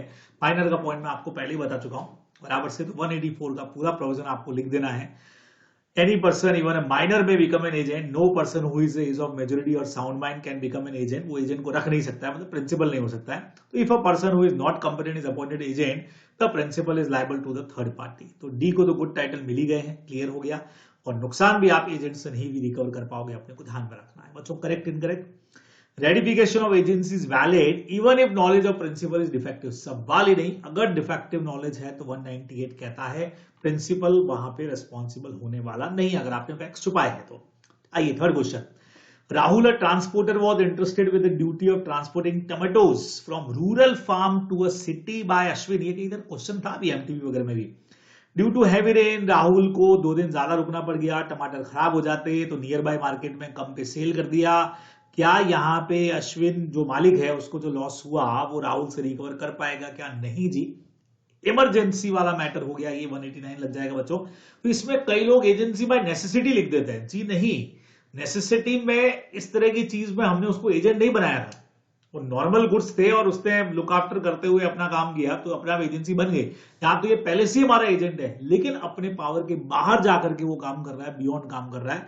तो इधर इमरजेंसी वाला पॉइंट लगाना 189, थोड़ा सा इसको ध्यान में रखोगे, बराबर। तो बिल्कुल यहाँ पे विल नॉट सक्सीड नहीं होगा, क्योंकि ऑर्डिनरी प्रूडेंस में उसने सेल किया, तो अपने को ध्यान में रखना है। चलिए, बहुत पॉपुलर क्वेश्चन बच्चों, 215-216 के क्वेश्चन है। Ahuja of Delhi engage mister Singh, अपने नोट्स में भी सेम क्वेश्चन है। To buy house in West Extension area, mister Singh ने खुद ने, मतलब एजेंट ने खुद ने 20 लाख में परचेज किया अपने नॉमिनी के नाम से, फिर खुद ने कर लिया 24 लाख में, और फिर अपने प्रिंसिपल को 26 लाख में बेच दिया। तो 20 का चीज 26 में बेचा बच्चों, 6 लाख का घपला। प्रिंसिपल को पता लगेगा तो कॉन्ट्रैक्ट कैंसिल भी कर सकता है, जितना एक्स्ट्रा कमाया उतना वापस भी रिकवर कर सकता है ना। तो यही आपसे पूछा है। Mister Ahuja later comes to know about the mischief, तो बताओ कितना अमाउंट रिकवर कर सकता है क्या? तो 215-216 का पॉपुलर प्रोविजन आप लोगों को लिख देना है बच्चों। ये देखो, कैंसिल दी कॉन्ट्रैक्ट भी कर सकता है, और जो भी बेनिफिट एजेंट ने लिया वो रिकवर भी कर सकता है। तो 6 लाख रुपए वो यहाँ पे रिकवर करने का राइट रखेगा, ये अपने को ध्यान में रखना है। चलिए, डायरेक्ट क्वेश्चन है बच्चों। Comment, principal is not always bound by the act of sub agent. तो पूरा सब एजेंट यहाँ पे आप समझा दीजिए, डेलीगेट्स नॉट डेलीगेटिव वाला जो अपना पॉइंट था, और सब कुछ आप समझा सकते हैं। थ्योरी पोर्शन है, ज्यादा डिटेल में मुझे बात आप लोगों से इस पे नहीं करनी, मैं प्रैक्टिकल क्वेश्चन ज्यादा डिस्कस अभी कर रहा हूं, ठीक है, आप लोग कर सकते हैं। ABC sell its product through some agent and it is not the custom in their business to sell the product on credit. Okay, ठीक है, ABC लिमिटेड सेल करती है प्रोडक्ट को, लेकिन कस्टम नहीं है कि आप उधार में सेल करो। Mister Pintu, one of the agent, sold goods of ABC limited to Parul private limited on credit. ऐसा भी एक क्वेश्चन था शायद। Which was insolvent at the time of sale. अरे सेल के टाइम पे दिवालिया था और फिर भी आपने उधार में माल बेच दिया, जबकि बेचना ही नहीं था, कस्टम में भी नहीं था। दोनों गलतियां, दो गलतियां। ABC लिमिटेड ने बट ऑब्वियस है अपने एजेंट के ऊपर सूट फाइल कर दिया, जो भी उनको लॉस हुआ पारुल प्राइवेट लिमिटेड को बेचने से। तो ये भी क्वेश्चन था अपना एमटीपी वगैरह में। तो क्या एबीसी लिमिटेड इधर सक्सीड होगी, क्या लगता है बच्चे लोगों को? बट ऑब्वियस है कि प्रिंसिपल के डायरेक्शन को आपको फॉलो करना चाहिए, और डायरेक्शन अगर नहीं होते हैं ना तो आपको कस्टम फॉलो करना चाहिए, है ना, absence of direction according to the custom. और इधर कस्टम थे कि आपको क्रेडिट में सेल नहीं करना था, नहीं तो फिर आपको जो भी लॉसेस हुए उसके लिए आप लायबल रहोगे। तो प्रेजेंट केस में जो नहीं करना था वो किया, तो mister Pintu must make good the losses to ABC, मतलब जो भी एबीसी लिमिटेड का नुकसान है वो मिस्टर पिंटू को भरना पड़ेगा, अपने को ध्यान में रखना है। चलिए नेक्स्ट पे आते हैं। Azar consign electronic goods for sale to Aziz. Aziz जो है अपना वो एम्प्लॉयड रहीम। ओके, आप देखना बच्चों ये क्वेश्चन भी देखो, Azar consign electronic goods for sale to Aziz, उसने इसको गुड्स भेजे, अजीज ने एम्प्लॉय किया रहीम को reputed auctioneer to sell the goods consign to him through auction, auction में बेचने के लिए। तो अब ये एम्प्लॉय वर्ड आते ही मैक्स लोगों को लगता है सर सब एजेंट है, सब एजेंट है। बच्चों देखो अपना पूरा काम उसने हैंडओवर कर दिया, सब्स्टिट्यूट एजेंट हो गया ये। तो Aziz authorise Rahim to receive the proceed, उसको उसने पैसा भी उसी को रिकवर करने के लिए बोला 45 डेज के अंदर, है ना, भाई रिकवर कर ले और 45 दिन में ट्रांसफर कर देना। रहीम जो पर्सन नया अपॉइंट हुआ उसने गुड सोल्ड किया ऑक्शन में 2 लाख में, लेकिन ट्रांसफर करने से पहले वो दिवालिया हो गया। हमने यहां पे पूछा क्या ये जो अजर का एजेंट अजीज है क्या इसको हम रेस्पॉन्सिबल कर सकते हैं क्या? बच्चों क्लियर बोल दिया कि उसने एक रेपुटेटेड पर्सन को अपॉइंट किया था, इसका मतलब डिलीजेंस यूज किया, तो अब उसका लायबिलिटी क्यों बनेगा भाई? तो 195 में बच्चों सब्स्टिट्यूट एजेंट पूरा समझाओ, बढ़िया तरीके से समझाओ, ऑर्डिनरी प्रूडेंस वाला पॉइंट लिखो, और यहां पे Aziz has exercise same amount of diligence ordinary prudence person दिखा था, so he shall not be responsible to Azar for the proceed of the auction. 2 lakh रुपए वो मेन प्रिंसिपल को देने के लिए लायबल नहीं होगा। बच्चों अपना अगला क्वेश्चन, अरे साड़ी वाला क्वेश्चन है भाई, ये तो आपको पता ही है। R is the wife of P, she purchase sari on credit of, और ये कौन है भाई? क्रेडिट फ्रॉम, फ्रॉम कौन है, किससे गया? नली, नली पता नहीं क्या क्या नाम लिखा है, जो भी है भाई। नाली demanded the amount from P, husband से पैसा मांगा, हस्बैंड ने मना कर दिया, उसने लेकर के केस ठोक दिया हस्बैंड के ऊपर। तो बताओ बिल्कुल यहाँ पे सक्सीड करेगा भाई, क्योंकि मैं आपको बता ही चुका हूं वाइफ यहाँ पे एजेंट मानी जाएगी लाइफ के नेसेसिटीज के लिए हस्बैंड की, और वो क्रेडिट पे उस हस्बैंड का क्रेडिट को प्लेज पर रख भी सकती है। प्रोविजंस आप लोगों को पता है, नोट्स वगैरह में सारे पॉइंट आपको देके रखे हुए हैं, तो अपने को एज इट इज लिखने का है। आखिरी क्वेश्चन बचे लोगों, Bhupendra borrowed sum of ₹3 lakh from Atul. Bhupendra ने अपॉइंट किया अतुल को as agent to sell his land and authorise him to appropriate the amount of loan out of the sale proceed. क्या बात है, तो भूपेंद्र ने पैसा उधार ले रखा है अतुल से, और फिर अतुल को ही अपना एजेंट बनाया कि भैया जमीन बेच दे और जो भी पैसा है उससे अपना लोन रिकवर कर लेना, एजेंसी कवर्ड विद इंटरेस्ट। बाद में भूपेंद्र एजेंसी को रिवोक करता है, नहीं कर सकता है एजेंसी का रिवोकेशन, क्योंकि इररिवोकेबल एजेंसी हो जाएगा जब भी ये देखो इररिवोकेबल है, क्योंकि यहां उसका इंटरेस्ट है अदर देन रेम्यूनरेशन, तो एजेंसी कपल्ड विद इंटरेस्ट हो गया ये, तो है ना। तो ये देखो कपल्ड विद इंटरेस्ट हो गया, एजेंसी कपल्ड विद इंटरेस्ट, और ये कभी भी एंड नहीं होती, वेदर डेथ, इंसेनिटी, इंसॉल्वेंसी कुछ भी हो जाए, तो revocation of agency is not lawful, ये अपने को आंसर में लिखना पड़ेगा। तो बच्चे लोगों ये आपका पूरा एजेंसी जो है वो भी यहां आकर के हो जाएगा कंप्लीट। क्वेश्चंस भी हम लोगों ने देख लिए हैं, रिवीजन भी आप लोगों ने कर लिया है, तो जबरदस्त तरीके से अपना तैयारी चालू रखिए, आगे फिर आप लोगों से लगातार मुलाकात होती रहेगी। Bye bye.